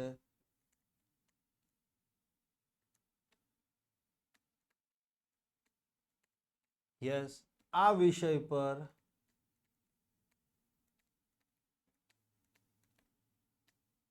બનાવવામાં આવતા કાયદામાં રાષ્ટ્રીય કક્ષાએ સમગ્ર દેશમાં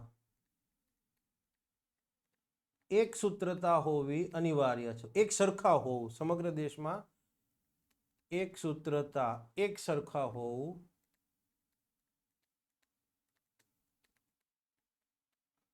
અનિવાર્ય છે. તો યસ, આવા વિષયો ક્લિયર છે ક્યાં દાખલ કરવામાં આવ્યા હશે? તો કે ભાઈ તમારા યસ સંઘ યાદીના. સંઘ જે તે વિષય તમે જુઓ, ડિફેન્સ છે તો એનું નેશનલ ઇમ્પોર્ટન્સ છે. Yes, okay.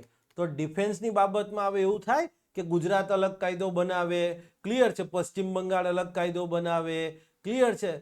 યસ, એ ના ચાલે. અરુણાચલ અલગ કાયદો બનાવે, ના. ક્લિયર છે? કોઈ વિષય એવો છે કે જેની ઉપર આખા દેશમાં એક જ સરખો કાયદો હોવો જોઈએ. ક્લિયર છે? લેટ્સ સે ફોર એક્ઝામ્પલ કરન્સી. ગુજરાત એવું કહે કે ના ભાઈ અમે તો જૂની નોટ ચલાવીશું, અમે મોદી સાહેબના જ સ્ટેટવાળા છીએ. તો મમતા દીદી એમ કે ના ભાઈ હું તો 1500ની નોટ નીકાળીશ, તો ચાલે? ન ચાલે.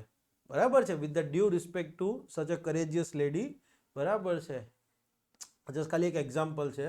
કોઈ મમતા દીદીના ચાહક હોય તો પ્લીઝ ઓફેન્સિવ ફીલ ન કરતા. ક્લિયર? આ તમને એક્ઝામ્પલ છે. ક્લિયર છે? તો હવે દરેક રાજ્ય એમ જ કહેશે, બરાબર છે? ગુજરાત એમ કહેશે કે ભાઈ અમારે તો ગાંધીજીનો ફોટો જોઈએ છે. ક્લિયર છે? યસ, મહારાષ્ટ્ર એમ કહેશે કે અમારે BR આંબેડકર સાહેબનો ફોટો જોઈએ છે નોટ ઉપર. બાબા સાહેબ મહારાષ્ટ્રમાં જન્મેલા હતા એટલા માટે. ક્લિયર છે? તો લેટ્સ સે ફોર એક્ઝામ્પલ બંગાળ એમ કહેશે કે ભાઈ અમારે તો ક્લિયર છે સુભાષ બાબુનો ફોટો જોઈએ છે નોટ ઉપર. એવો કાયદો બનાવી દે તો માટે કીધું છે કે કોઈ વિષય છે રાષ્ટ્રીય કક્ષાએ મહત્વનો છે અથવા તો એ વિષય પર જે કાયદો બનાવવામાં આવે એ કાયદામાં આખા દેશમાં એક સરખા હોવાનું, એક સૂત્રતા ક્લિયર છે, એક સરખાપણું હોવું અનિવાર્ય છે. તો એવો વિષય ક્યાં ગયો હશે? સંઘે યાદીમાં. એટોમિક એનર્જી, બરાબર. હવે એટોમિક એનર્જીમાં રાજ્યને કાયદો બનાવવાની છૂટ અપાય? બરાબર છે, સમજી ગયા? યસ. એ જ રીતે માનો કે કોઈ વિષય એવો છે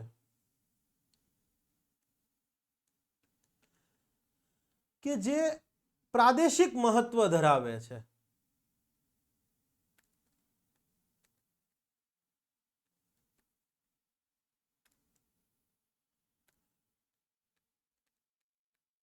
પ્રાદેશિક મહત્વ ધરાવે છે,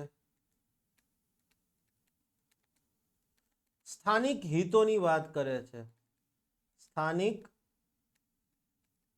હિતોનું રક્ષણ જરૂરી છે, સંબંધિત વિવિધતામાં એકતાની વાત કરતો હોય, વિવિધતાની જાળવણીમાં જરૂરી હોય. કોઈ વિષય છે કે જે દેશમાં આપણે જે વિવિધતામાં એકતા કહીએ છીએ, દેશની જે વિવિધતા છે એની જાળવણીમાં અનિવાર્ય હોય, જરૂરી હોય, તો યસ, આવા વિષય ઉપર અથવા આવો વિષય છે એ ક્યાં મૂકવામાં આવ્યો છે? તો કે રાજ્ય યાદીમાં.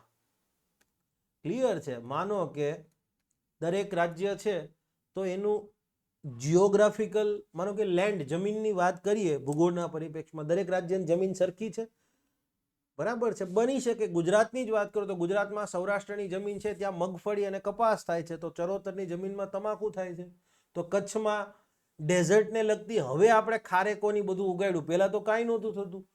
તો દક્ષિણની જે જમીનો છે એ આજના દિવસે પ્રાકૃતિક બધી આમ રીચ છે. ક્લિયર છે? તો યસ, તો આ તો ખાલી એક જ રાજ્યમાં 4 તમને અલગ અલગ જમીનો બતાવી. ક્લિયર છે? તો અલગ અલગ રાજ્યની જમીનો અલગ અલગ છે, જમીનનું જે માળખું છે, આખું ફોર્મેશન છે, અલગ અલગ છે.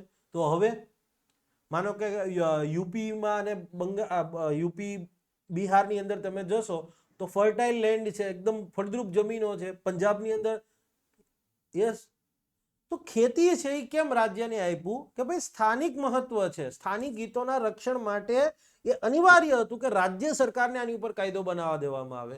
દરેક રાજ્યની લો એન્ડ ઓર્ડરની સિચ્યુએશન, લો એન્ડ ઓર્ડરના પડકારો સેમ છે. યુપીમાં તો કે ગુંડારાજ છે, મતલબ હતું, બરાબર છે, હું એવું નથી કહેતો, પણ ત્યાં ગુંડાઓ છે. બિહારની અંદર તો એ પ્રકારના માફિયા છે. ગુજરાતમાં એ સિચ્યુએશન નથી. બરાબર છે. મહારાષ્ટ્રમાં તો મહારાષ્ટ્રમાં ટેરરિઝમની વાત કરીએ તો યસ, માનો કે દાઉદ ઇબ્રાહિમ છે એ મહારાષ્ટ્ર માટે વધારે ચેલેન્જ છે, એ ઓડિશા માટે ચેલેન્જ નહીં હોય. તો ઓડિશાની ચેલેન્જીસ અલગ હશે. ખ્યાલ આવ્યો? તો કાયદો અને વ્યવસ્થા, માનો કે છત્તીસગઢ, ઝારખંડ, ઓડિશા, ત્યાં નક્સલાઇટનું પ્રમાણ વધારે છે. યસ. માનો કે તમે સધર્ન સ્ટેટ્સની અંદર જાઓ તો ત્યાં લો એન્ડ ઓર્ડરમાં જે કથિતપણે માફિયા રાજ કહેવાય એ જોવા નથી મળતું. ક્લિયર છે? તો દરેક રાજ્યની લો એન્ડ ઓર્ડરની સિચ્યુએશન જે છે એ ડિફરન્ટ છે. માનો કે ડ્રગ્સની વાત કરીએ તો પંજાબમાં ડ્રગ્સ બહુ મોટી ચેલેન્જ છે. ક્લિયર છે? તો જમ્મુ કાશ્મીરની અંદર મિલિટન્સી, ઉગ્રવાદ ચેલેન્જ છે. ખ્યાલ આવ્યો? તો અલગ, જમ્મુ કાશ્મીર હવે યુટીસ બની ગયું, પણ પહેલા તો રાજ્ય હતું ને. યસ. તો પ્રાદેશિક મહત્વનું હોય, સ્થાનિક હિતોના રક્ષણની વાત કરીએ છીએ આપણે, ડાયવર્સિટીનું રક્ષણ કરવાની વાત છે. યસ. નોર્થ ઇસ્ટમાં જાઓ તો એની આખી સિચ્યુએશન જ અલગ છે. ઘણા લોકો તો એવું મગજમાં સમજે છે કે એ લોકો, યસ, મેં ઘણા લોકોને સાંભળ્યા છે, વિદ્વાન લોકોને કહેતા સાંભળ્યા છે કે north east is a burden for India. હવે જે લોકો દેશનો જ ભાગ છે, દેશના જ લોકો છે, ભારત મારો દેશ છે, બધા ભારતીયો મારા ભાઈ બહેન છે, એમાં એ લોકોનો સમાવેશ છે, અમુક પ્રજા એને બર્ડન ગણે છે. ક્લિયર છે? તો ચેલેન્જીસ અલગ અલગ છે બધાની. તો આવા બધા સબ્જેક્ટ જે છે એને ક્યાં મૂકવામાં આવ્યા? રાજ્ય યાદીમાં. ક્લિયર છે? આ મેઇન રેશનલ છે એનું. તો હવે આપણે જો વાત કરીએ સમવર્તી યાદી,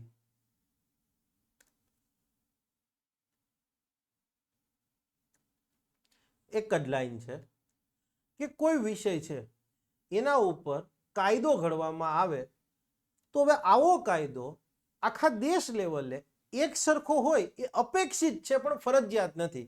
કોઈ વિષય એવો છે કે જેની ઉપર કાયદો બનાવવામાં આવે અને એ કાયદો એ કાયદામાં અથવા તો એ કાયદાના પરિપ્રેક્ષમાં આખા દેશમાં એક સૂત્રતા એક સરખાપણું હોવું અપેક્ષિત છે, ડિઝાયરેબલ છે, હોય તો ચાલે પણ ફરજિયાત નથી. કોઈ વિષય કે જેના પર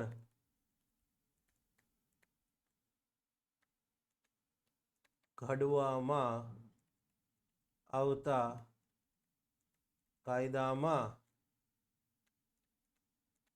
સમગ્ર દેશમાં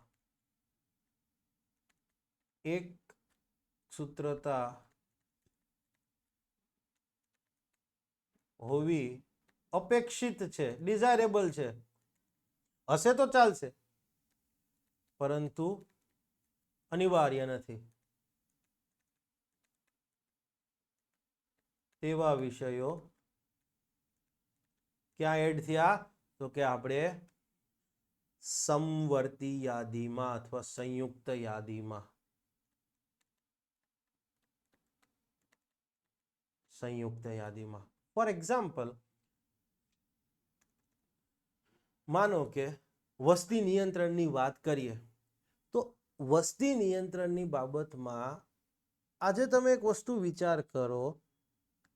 હમણાં જ નીતિશ કુમાર એક વિવાદિત બયાન આપવા બદલ વિધાનસભામાં અથવા બિહાર વિધાનસભામાં જ હતા, એમને એક બયાન આપ્યું હતું વસ્તી નિયંત્રણની બાબતમાં. ક્લિયર છે, ઉચિત નહોતું, બરાબર છે, પણ ઠીક છે, તમે બધા સાંભળેલું જ હશે. તો વસ્તી નિયંત્રણની જે કામગીરી બિહાર અને યુપી આજે કરી રહ્યા છે એ સધન સ્ટેટ વર્ષો પહેલા કરી ચૂક્યા છે અને એ સધન સ્ટેટને આજે એના ડિવિડન્ડ પણ મળી રહ્યા છે, સારા પરિણામ પણ મળી રહ્યા છે. ક્લિયર છે? યસ. તો હવે કેમ તો કે રાજ્યમાં સધન સ્ટેટ હતા, સાક્ષરતા પહેલેથી વધારે હતી, તો એમને વસ્તી નિયંત્રણના સંદર્ભમાં કામગીરી એ કરી. પણ એ જ વસ્તુ તમે સમજવા માટે આખા નેશનલ લેવલ ઉપર જાઓ તો શું હાલત થાય? બરાબર છે, સાક્ષર ના હોય એ વ્યક્તિ એમ જ કહેશે અથવા જેનામાં થોડી ઘણી વસ્તુનો સમજણ નથી એમ કહેશે કે ના ભાઈ બરાબર છે, મને અધિકાર છે, મારો બાયોલોજીકલ રાઈટ છે કે મને ઈચ્છે એટલા હું સંતાન આ દુનિયામાં લાવી શકું. ક્લિયર છે? તો સમજો નેશનલ લેવલ ઉપર એક સૂત્રતા અપેક્ષિત છે, હાથ ચાલશે, પણ સામે અનિવાર્ય નથી. આમ તો અનિવાર્ય છે આ વસ્તુમાં તો, પણ ઠીક છે, છતાં પણ બરાબર બંધારણના ઘડવૈયાઓ સમજી વિચારીને વસ્તી નિયંત્રણ, ક્લિયર છે, પરિવાર નિયોજન, આ બધાને સંયુક્ત યાદીમાં મૂક્યા હશે. ક્લિયર થઈ ગઈ વસ્તુ? તો આ તર્ક હતું. ક્લિયર છે? આયાત નિકાસ છે સમજવા માટે. તો આયાત નિકાસની વાત કરીએ તો ગુજરાત એમ કહે કે અમારા રાજ્યમાં આયાત થાય, બરાબર, અમારા રાજ્યમાંથી નિકાસ થાય એનો કાયદો અલગ, પશ્ચિમ બંગાળ કે અમારો કાયદો અલગ, ઓડિશા કે અમારો કાયદો અલગ, એમ ચાલે? ન ચાલે. ક્લિયર છે? તો આયાત નિકાસ ક્યાં હશે? લોજિકલી ક્લિયર છે, સંઘ યાદીમાં જ હશે. ક્લિયર થઈ ગઈ વસ્તુ? યસ. માનો કે લેટ્સ સે ફોર એક્ઝામ્પલ, ઓકે, હવે મારો તમને એક બીજો ક્વેશ્ચન છે. આ હાઇલાઇટ કર્યું છે ને એ ક્વેશ્ચન મને યાદ આવે માટે કર્યું હતું, બરાબર. અગાઉમાં આ જ શબ્દ ઉપયોગ થયો છે ને મેં હાઇલાઇટ નહીં કર્યું હોય. હેલ્થ છે, હેલ્થ, આ રાજ્ય યાદી હેઠળ આવે, બરાબર. જો કે મેં જવાબ આપી જ દીધો છે તમને પહેલા. આમ છતાં પણ આપણી નેશનલ હેલ્થ પોલિસી તો છે.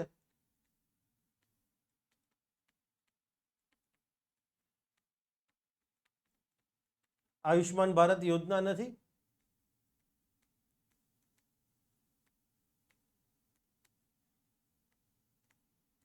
બહુ બધી હેલ્થને લગતી તો ઘણી બધી યોજના છે ને. પ્રધાનમંત્રી સુરક્ષિત માતૃત્વ અભિયાન, આ બધી ઘણી બધી યોજના છે. ઇન્દ્રધનુષ, બધું છે.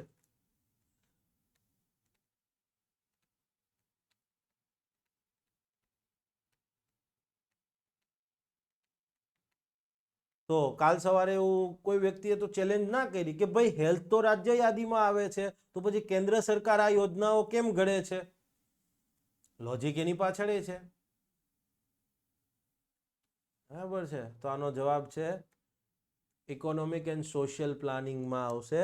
સોશિયલ પ્લાનિંગમાં આપણે સામાજિક બાબતોની વાત કરીએ તો હેલ્થ આવે, એજ્યુકેશન આવે અને સ્કિલ ડેવલપમેન્ટ આવે. ક્લિયર? ત્રણ વસ્તુ સોશિયલ પ્લાનિંગની અંદર આવી શકે. ક્લિયર છે? ઇકોનોમિક એન્ડ સોશિયો ઇકોનોમિક પ્લાનિંગમાં આવે, બંનેના ઇન્ટરફેસ ઉપર આવે. ક્લિયર છે? અને સોશિયલ પ્લાનિંગમાં ગણી શકો, ઇકોનોમિક પ્લાનિંગના ભાગરૂપે પણ ગણી શકો માટે. ક્લિયર થઈ ગઈ વસ્તુ? કોઈ પણ વસ્તુને સમજવાનો પ્રયત્ન કરો. માનો કે ચલો હવે બીજો એક કાયદો, બીજી એક સવાલ, હવે એનો જવાબ હું નહીં આપું, તમારે મને કહેવો પડશે કમેન્ટ બોક્સની અંદર, અથવા તો હું નેક્સ્ટ લેક્ચરમાં કહી દઈશ જો મને યાદ આવશે તો. અધરવાઇઝ તમે મને ક્લાસવાળા છોકરાઓ ફોન કરી લેજો, યુટ્યુબવાળા છોકરાઓ ક્લિયર છે કમેન્ટ કરજો, કરી દઈશ. કેન્દ્ર સરકારે 3 કૃષિ કાનૂન બનાવ્યા હતા. હા, પાછા ખેંચી લીધા. તપસ્યા અધૂરી રહી ગઈ નરેન્દ્ર મોદી સાહેબની, એટલે કદાચ એમને પાછા ખેંચી લીધા હશે. આવું એમને કારણ કીધું હતું, મારું વ્યક્તિગત મંતવ્ય નથી. તો ખેતી તો રાજ્ય યાદી હેઠળ આવે છે, આમ છતાં પણ કૃષિ કાનૂન રાજ્ય યાદી હેઠળ તો બનાવી કઈ રીતે શકે? અને નોર્મલ પરિસ્થિતિ તો હતી નહીં, સોરી અસાધારણ પરિસ્થિતિ તો નહોતી. તમે એમ કહેશો સાહેબ કોરોના વખતે કર્યા હતા, ઉલ્લેખ છે સંવિધાનમાં કે ભાઈ આવી પરિસ્થિતિમાં કાયદો બનાવી શકે? ના. તોય છતાંય કૃષિ કાનૂન કઈ રીતે, અને કોર્ટમાં ચેલેન્જ થયા હતા, કોર્ટમાં એને પડકારવામાં આવ્યા હતા, તો પછી કોર્ટ નક્કી કરત, પણ એ પહેલા જ મોદી સાહેબે બરાબર છે આંખોમાંથી અશ્રુ વહેવડાવી દીધા અને પછી કાયદા પાછા ખેંચી લીધા. બરાબર છે? તો આ શેના આધાર ઉપર બનાવ્યા છે? કોર્ટ ભાઈ ભારત સરકાર આગળ જે લોકો એટર્ની જનરલ છે, સોલિસિટર જનરલ છે, આખી વકીલોની જે ફોજ છે, એ કઈ સામાન્ય વકીલો નથી ભાઈ. એ લોકો ધુરંધર છે, કાયદાના ખા છે. તો એમને કંઈક તો લોજિક વાપર્યું જ હશે ને. એ કૃષિ કાયદાઓને એકાદી આ યાદીમાં, ચલો સંયુક્ત યાદીમાં જ હશે, સંયુક્ત યાદીમાં કંઈક તો એવો વિષય હશે કે જેમાં એને તર્ક આપ્યું હશે કે આના આધાર પર અમે આ 3 કાયદા બનાવ્યા છે. એ આધાર શું હતો એ તમારા માટે ક્વેશ્ચન છે. ક્લિયર? ઓકે. ધારાકીય સત્તાઓની વહેંચણીની આપણે વાત કરી તો આપણે 3 ટિયર, બરાબર છે, ત્રિસ્તરીય માળખું છે. આપણે જોયું એમ ત્રિસ્તરીય માળખું છે ને, સંઘ યાદી, રાજ્ય યાદી, સંયુક્ત યાદી. યસ.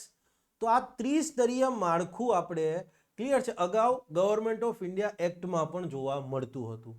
ભારતીય સંવિધાન અન્વયે સંઘ અને રાજ્ય વચ્ચે કાયદાની વિષય વસ્તુની બાબતમાં જે ધારાકીય સત્તાઓની વહેંચણીમાં ત્રિસ્તરીય માળખું જોવા મળે છે, એ માળખું અગાઉ ગવર્મેન્ટ ઓફ ઇન્ડિયા એક્ટ હેઠળ પણ જોવા મળતું હતું. ગવર્મેન્ટ ઓફ ઇન્ડિયા એક્ટમાં પણ ક્લિયર છે આ રીતે 3 યાદી આપવામાં આવી હતી.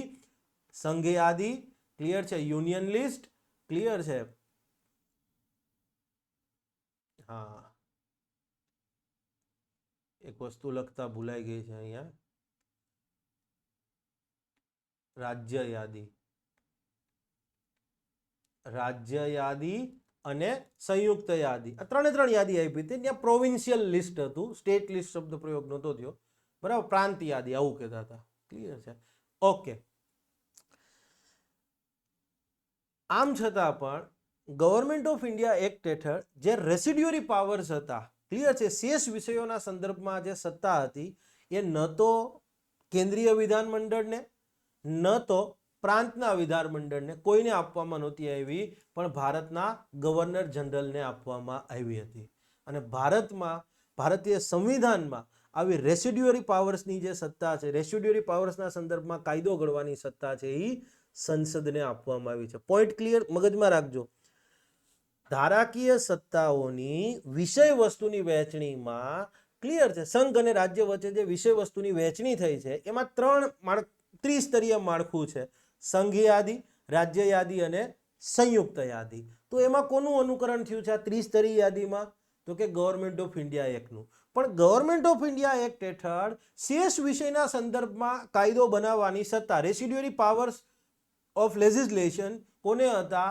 તો કે કેન્દ્રીય વિધાનમંડળને, આજે જેને સંસદ કહે છે એને, પ્રાંતના વિધાનમંડળને, આજે જેને રાજ્ય વિધાનમંડળ કહે છે એને, બેમાંથી એકેય નહોતા, પરંતુ ગવર્નર જનરલને આપવામાં આવ્યા હતા. ક્લિયર છે? યસ.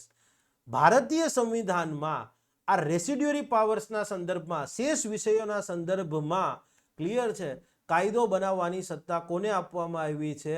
તો કે સંસદને, સંઘને આપવામાં આવી છે. અને આ બાબતમાં આપણે કોનું અનુકરણ કર્યું છે? તો કે ભાઈ કેનેડિયન મોડેલ. કેનેડામાં આવું છે.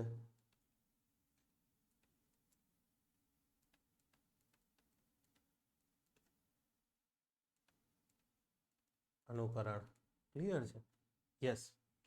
યુએસ કોન્સ્ટિટ્યુશનમાં કેવું છે ખબર છે? ઓનલી એટલે ઓનલી ક્લિયર છે, જે ફેડરલ ગવર્મેન્ટ છે એ લોકો યુનિયન શબ્દ નથી પ્રયોગ કરતા, કહેવાય એને સંઘ સરકાર જ. પણ યસ, યુએસ કોન્સ્ટિટ્યુશનની અંદર ઓનલી ફેડરલિસ્ટ જ આપ્યું છે, એની સિવાયનું જે છે ને બધું રાજ્યનું. યસ, યુએસ કોન્સ્ટિટ્યુશનમાં ઓનલી ફેડરલિસ્ટ, બીજું કઈ આપ્યું જ નથી. ફેડરલ લિસ્ટ આપી દીધું છે, બીજું એક લિસ્ટ જ નહીં, એના સિવાયનું જે છે એ બધું કોનું? તો કે રાજ્યોનું. ક્લિયર છે? પૂછાશે નહીં, પણ આજે ખાલી એક તુલનાત્મક બાબત કીધી કે જેથી તમે સમજી શકો. હવે આવ્યો વિરોધાભાસ. સંસદનો કાયદો વર્સિસ, બરાબર છે, રાજ્ય વિધાનમંડળનો કાયદો. ક્વેશ્ચન આ જ હતો મારો. સંસદીય કાયદો, પાર્લામેન્ટરી લો વર્સિસ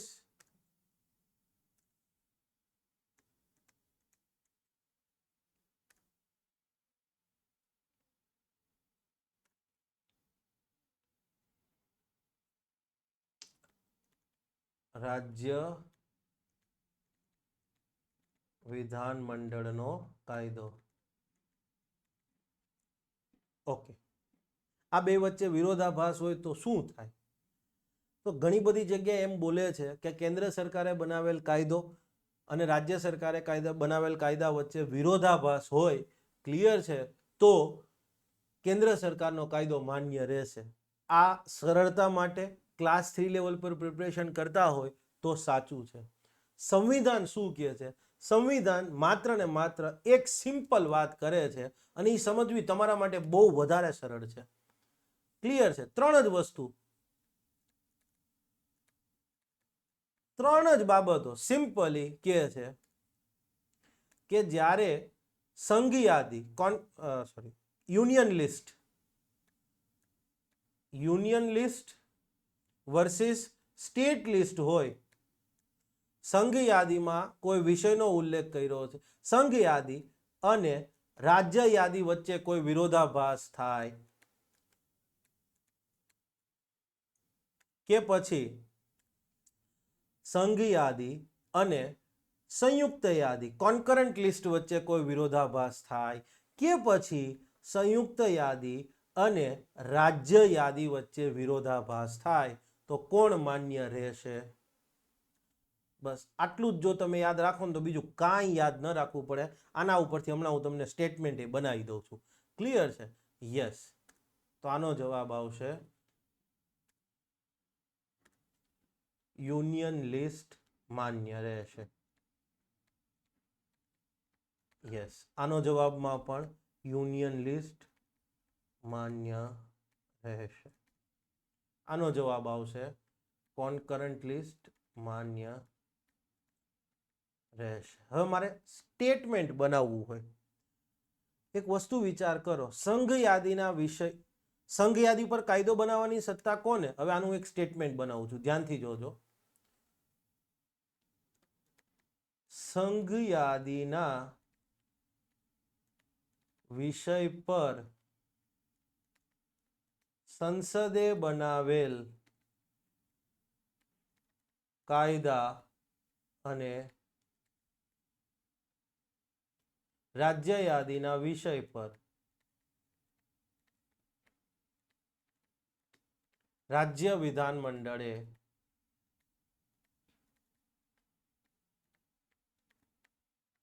બનાવેલ કાયદા વચ્ચે વિરોધાભાસ હોય તો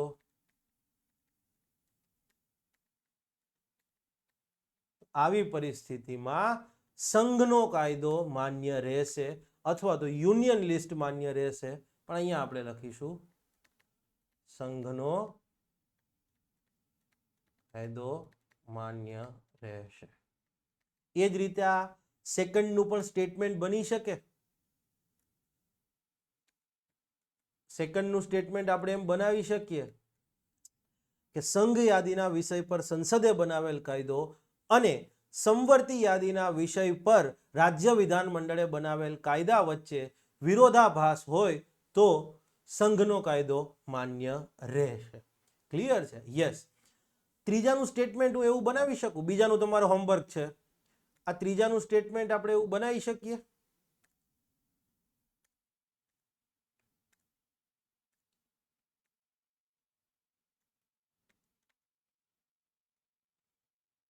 સંયુક્ત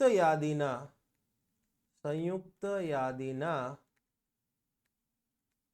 વિષય પર સંસદે બનાવેલ કાયદો અને રાજ્ય યાદીના વિષય પર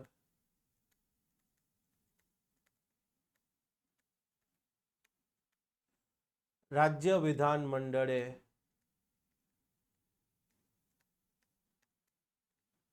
બનાવેલ કાયદા વચ્ચે વિરોધાભાસ હોય ઉદ્ભવે તો શું માન્ય રહેશે? તો જો કોન્કરન્ટ લિસ્ટ વર્સિસ સ્ટેટ લિસ્ટમાં શું માન્ય રહેતું હતું? કોન્કરન્ટ લિસ્ટ. તો કોન્કરન્ટ લિસ્ટમાં શું આવશે? અત્યારે અહીં જોયું તો સંસદે બનાવેલ કાયદો. તો યસ, સંસદનો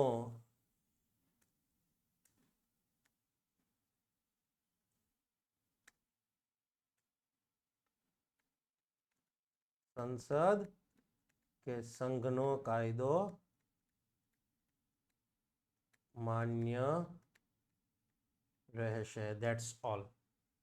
ક્લિયર? ખ્યાલ આવ્યો આટલી વસ્તુ? તો અહીંયા એક જ સિમ્પલ વસ્તુ છે, યુનિયન લિસ્ટ અને સ્ટેટ લિસ્ટ. સંઘ યાદી અને રાજ્ય યાદીના વિષયના સંદર્ભમાં વિરોધાભાસ હશે, સંઘ યાદી માન્ય રહેશે. સંઘ યાદી વર્સિસ સંયુક્ત યાદી આવે, અગેન સંઘ યાદી જ માન્ય રહેશે. હવે સંઘ યાદી પર કોણ કાયદો બનાવી શકે? સંસદ જ બનાવી શકે ને. ક્લિયર છે? ઓકે. સંસદે સંયુક્ત યાદીના કોઈ વિષય ઉપર કાયદો બનાવ્યો છે, રાજ્યએ રાજ્ય યાદીના કોઈ વિષય ઉપર કાયદો બનાવ્યો છે. ક્લિયર છે? વિરોધાભાસ થયો તોય અહીંયા જુઓ કોને પ્રાથમિકતા છે, કોને સર્વોપરિતા આપવામાં આવી છે? કોન્કરન્ટ લિસ્ટને. સંસદનો કાયદો જ માન્ય રહેશે. સાહેબ, આ પરિસ્થિતિમાં તો અમને ખબર છે કે રાજ્ય યાદીના વિષય ઉપર રાજ્ય વિધાનમંડળ જ કાયદો બનાવી શકે, સંઘ યાદીના વિષય ઉપર સંસદ કાયદો બનાવે. તો તમે સંસદને પ્રાથમિકતા આપી તો અમે જોઈ, પણ હવે એવું થાય તો માનો કે કેસ નંબર 4.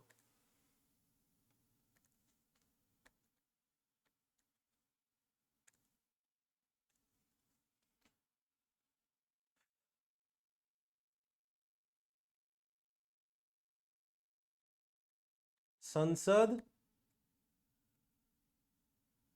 કોન્કરન્ટ લિસ્ટ વર્સિસ રાજ્ય વિધાનમંડળ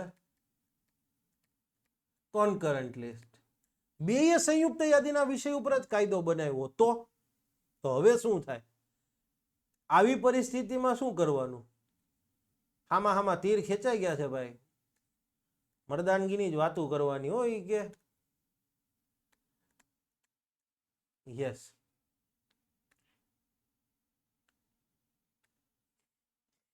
ચલો હવે શું કરવાનું? કઈ એમ તો નહીં કરે કે આવી જાઓ મેદાનમાં બાકા ઝીક બોલાવી દઈએ કે બરાબર છે? આવું બધું ડાયરામાં સારું લાગે. ક્લિયર છે? યસ.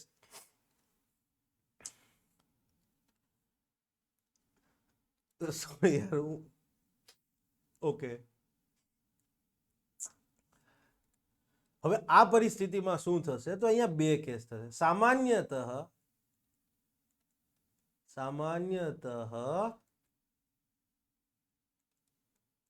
સંસદે બનાવેલ કાયદો માન્ય રહેશે. સામાન્યતઃ કીધું છે, પરંતુ કોન્કરન્ટ લિસ્ટ ના વિષય પર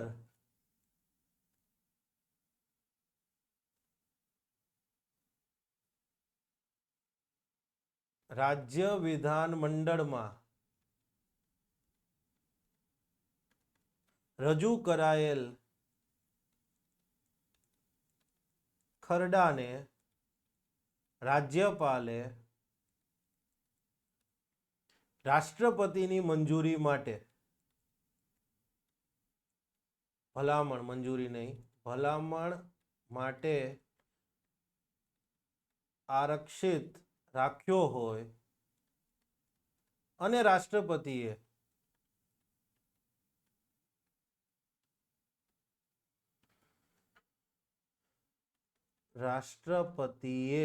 આવા ખરડાને મંજૂરી આપી હોય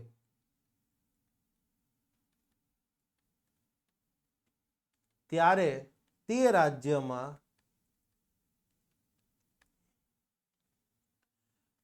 સંઘનો કાયદો, રાજ્યનો કાયદો સર્વોપરી ગણાશે, રાજ્યનો કાયદો માન્ય રહેશે.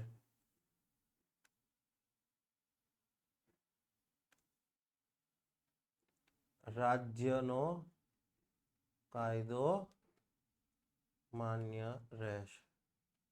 માનો કે ઉદાહરણ તરીકે ક્લિયર છે, સિમ્પલી એક વસ્તુ સમજાવું કે શિક્ષણ ઉપર ક્લિયર છે, ગુજરાત વિધાનસભા કોઈ આપણે વિધાનમંડળમાં વિધાનસભા એક જ આવે, શિક્ષણ ઉપર ગુજરાત વિધાનસભા કોઈ કાયદો બનાવે છે. હવે ગવર્નર આવો કાયદો રાષ્ટ્રપતિ માટે રિઝર્વ રાખી દે છે કે ભાઈ આમાં હું નહીં, રાષ્ટ્રપતિ જોશે. રાષ્ટ્રપતિએ એ કાયદાને માનો કે મંજૂરી આપી દીધી, ઓકે, તો લાગુ છે. હવે માનો કે એવા જ શિક્ષણના સંદર્ભમાં કેન્દ્ર સરકાર કોઈ કાયદો બનાવે છે, ક્લિયર છે, કેન્દ્ર સરકાર કોઈ કાયદો બનાવે છે, તો હવે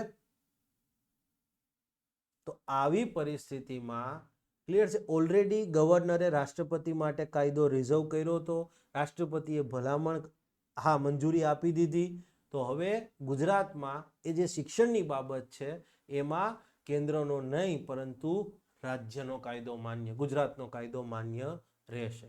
આમ છતાંય કેન્દ્ર આગળ તો સત્તા છે જ, કેન્દ્ર ઉપરવટ જઈ સંસદમાં ફરી પાછો એક બીજો ખરડો લાવશે અને કહી દેશે કે રાજ્યના કાયદા જોગવાઈ કરી દે કે ભાઈ રાજ્યના આ વિષયના સંદર્ભમાં કાયદા હશે એ હવેથી બરાબર છે સબઝ્યુમ થઈ ગયેલા ગણાશે. કેન્દ્ર સરકાર પાછળથી નવો ખરડો લાવી રાજ્યના કાયદાની ઉપરવટ થઈ શકે, પણ એટલું બધું તમારે જાણવાની જરૂર નથી ડીપમાં. જરૂર હોત તો મેં તમને કરાવી દીધું હોત. ક્લિયર થઈ ગઈ વસ્તુ? તો સંયુક્ત યાદીના વિષય ઉપર આપણે ખબર છે સંસદ અને રાજ્ય વિધાનમંડળ બે કાયદા બનાવી શકે, અને આ બે કાયદામાં માનો કે કાયદો અલગ અલગ જોગવાઈ કરતો હોય તો કોનો માન્ય રહેશે? સંસદે બનાવેલ કાયદો માન્ય રહેશે નોર્મલી. પણ જો કેસ એવો હોય કે રાજ્ય વિધાનમંડળે આવો કાયદો પહેલા બનાવ્યો હોય, રાજ્યપાલે એને રાષ્ટ્રપતિની ભલામણ માટે રિઝર્વ રાખ્યો હોય, રાષ્ટ્રપતિ મંજૂરી આપી દે, તો હવે એ જે તે રાજ્યમાં રાજ્ય સરકારનો, રાજ્ય વિધાનમંડળનો કાયદો માન્ય રહેશે. ક્લિયર છે? સંસદ તો ઉપરવટ થઈ શકે, ભાઈ સંસદથી ઉપર કોઈ નથી, બરાબર, દેશની અંદર સંસદથી ઉપર લિટરલી કોઈ નથી, બરાબર છે, યસ. સુપ્રીમ કોર્ટ થોડે ઘણે અંશે કહી શકો એના ક્ષેત્રમાં, but still parliament is parliament. Yes, આ એક વસ્તુ યાદ રાખજો. માનો કે એનું રિસન્ટ એક્ઝામ્પલ, હજી સુધી ઘણી બધી બાબતો એમાં બાકી છે જાહેર થવાની. રાજસ્થાને પેપર ફૂટવાના સંદર્ભમાં એક કાયદો બનાવ્યો છે અને તાજેતરમાં લોકસભાએ પણ એ બિલ પસાર કરી દીધું છે, બરાબર છે. હવે માનો કે પેપર ફૂટવાના સંદર્ભમાં કેન્દ્ર સરકારનો એક કાયદો આવી ગયો, રાજસ્થાન સરકારનો એક કાયદો છે, કંઈક અલગ અલગ કહેતા હશે તો ખ્યાલ આવી ગયો? યસ, આ વસ્તુ થાય સંસદનો કાયદો. પણ સંસદ ઘડે પછી વિરોધાભાસ હશે ત્યારે આ વસ્તુ ઉદ્ભવ થશે. માટે પહેલા કીધું કે હજી સંસદના કાયદાના સંદર્ભમાં આખો ફોર્મેટ બાકી છે. ક્લિયર છે? યસ, તો આ વાત હતી. ઓકે, હવે તમારા બધા માટે અગેન એક ક્વેશ્ચન છે. સાહેબ આ વખતે તમે પ્રશ્નો બહુ ભરમાર કરી દીધી હોય, એ તો રહેવાની ભાઈ. રેસિડ્યુરી સબ્જેક્ટ્સ, શેષ વિષયના સંદર્ભમાં સંસદે કાયદો બનાવ્યો હોય, બરાબર છે. માનો કે અહીંયા હું લખું છું સંસદ શેષ વિષય, ઓકે, વર્સિસ રાજ્ય સ્ટેટ લિસ્ટ વર્સિસ રાજ્ય કોન્કરન્ટ લિસ્ટ. તો હવે કોનો કાયદો માન્ય રહેશે? વિચારવા જેવું નહીં સાહેબ, આવું તો અમારા સાહેબે અમને શીખવાડ્યું જ નથી સાહેબ, આવું તો બુકમાં નથી લખ્યું. ક્લિયર છે? તો યસ, આનો જવાબ આવશે શેષ વિષય. ક્લિયર છે? આ જવાબ આ રહેશે, માન્ય રહેશે. કેમ? તો આ તો તમને બહુ સિમ્પ્લિફાઈડ કરીને સમજાવ્યું છે. આ union list versus state list ને આ બધી વસ્તુઓ બંધારણમાં જે આખી મેઇન જોગવાઈ છે ને એમાં લખ્યું છે, કોઈ પણ વિષય કે જેના પર સંસદ કાયદો બનાવી શકતી હોય, કોઈ પણ વિષય કે જેના પર સંસદ કાયદો બનાવી શકતી હોય. સંસદ સંઘ યાદીના વિષય પર કાયદો બનાવી શકે, સંયુક્ત યાદીના વિષય પર કાયદો બનાવી શકે છે, અને યસ, રેસિડ્યુઅરી સબ્જેક્ટ્સના સંદર્ભમાં પણ કાયદો બનાવી શકે છે. કોઈ પણ વિષય કે જેના પર સંસદ કાયદો બનાવી શકતી હોય અને આવા કાયદા સાથે રાજ્ય વિધાનમંડળે બનાવેલા કોઈ કાયદા, કોઈ વિષય પર બનાવેલા કાયદા કે જેના અંતર્ગત રાજ્ય વિધાનમંડળને સત્તા છે. થઈ ગયા ને કન્ફ્યુઝ? સંસદ જે કોઈ પણ વિષય પર કાયદો બનાવી શકે એ કાયદો રાજ્ય વિધાનમંડળે સ્ટેટ લિસ્ટ અથવા તો કોન્કરન્ટ લિસ્ટ, રાજ્ય વિધાનમંડળ જે વિષય પર કાયદો બનાવી શકે, ક્લિયર છે, એ કાયદા સાથે વિરોધાભાસ હોય તો સંસદનો કાયદો માન્ય રહેશે. એમાં આટલી બધી વસ્તુ આપણે જો એને એનાલિસિસ કરીએ ને તો આ સ્ટેપ બાય સ્ટેપ આ બધા પોઈન્ટ નીકળે. ક્લિયર છે? તો આનો જવાબ શું આવશે? શેષ વિષયો સંસદ. યસ, આ યાદ રાખજો. ક્લિયર છે? આ પૂછી લે. હા, ઇન્ટરવ્યુમાં આવા જ સવાલ પૂછે અને આ સંવિધાનમાં જોગવાઈ છે, મારા ઘરની જોગવાઈ નથી. આશા રાખી રહ્યો છું કે તમને ડે બાય ડે આ નવી જે લર્નિંગ થઈ રહી હશે એ મજા આવી રહી હશે. આ લર્નિંગની પ્રોસેસ આપણે કન્ટિન્યુ જ કરવાના છીએ. ફરી પાછા નેક્સ્ટ લેક્ચરમાં મળીશું. નેક્સ્ટ લેક્ચરમાં આપણે જોઈશું કે સંસદ કઈ કઈ પરિસ્થિતિની અંદર રાજ્ય યાદીના વિષય ઉપર કાયદો બનાવી શકે છે. ક્લિયર છે? અને પછી આપણે ક્લિયર છે સ્ટેપ બાય સ્ટેપ આગળ જતા કારોબારી સંબંધો અને પછી નાણાકીય સંબંધોમાં જઈશું. કારોબારી સંબંધો, નાણાકીય સંબંધો તો બહુ ઇન્ટરેસ્ટિંગ બની રહેવાના છે, મજા આવશે. Thank you. જય હિન્દ, જય જય ગરવી ગુજરાત. મારો દેશ, મારી પહેચાન, મારું રાજ્ય, મારું સ્વાભિમાન.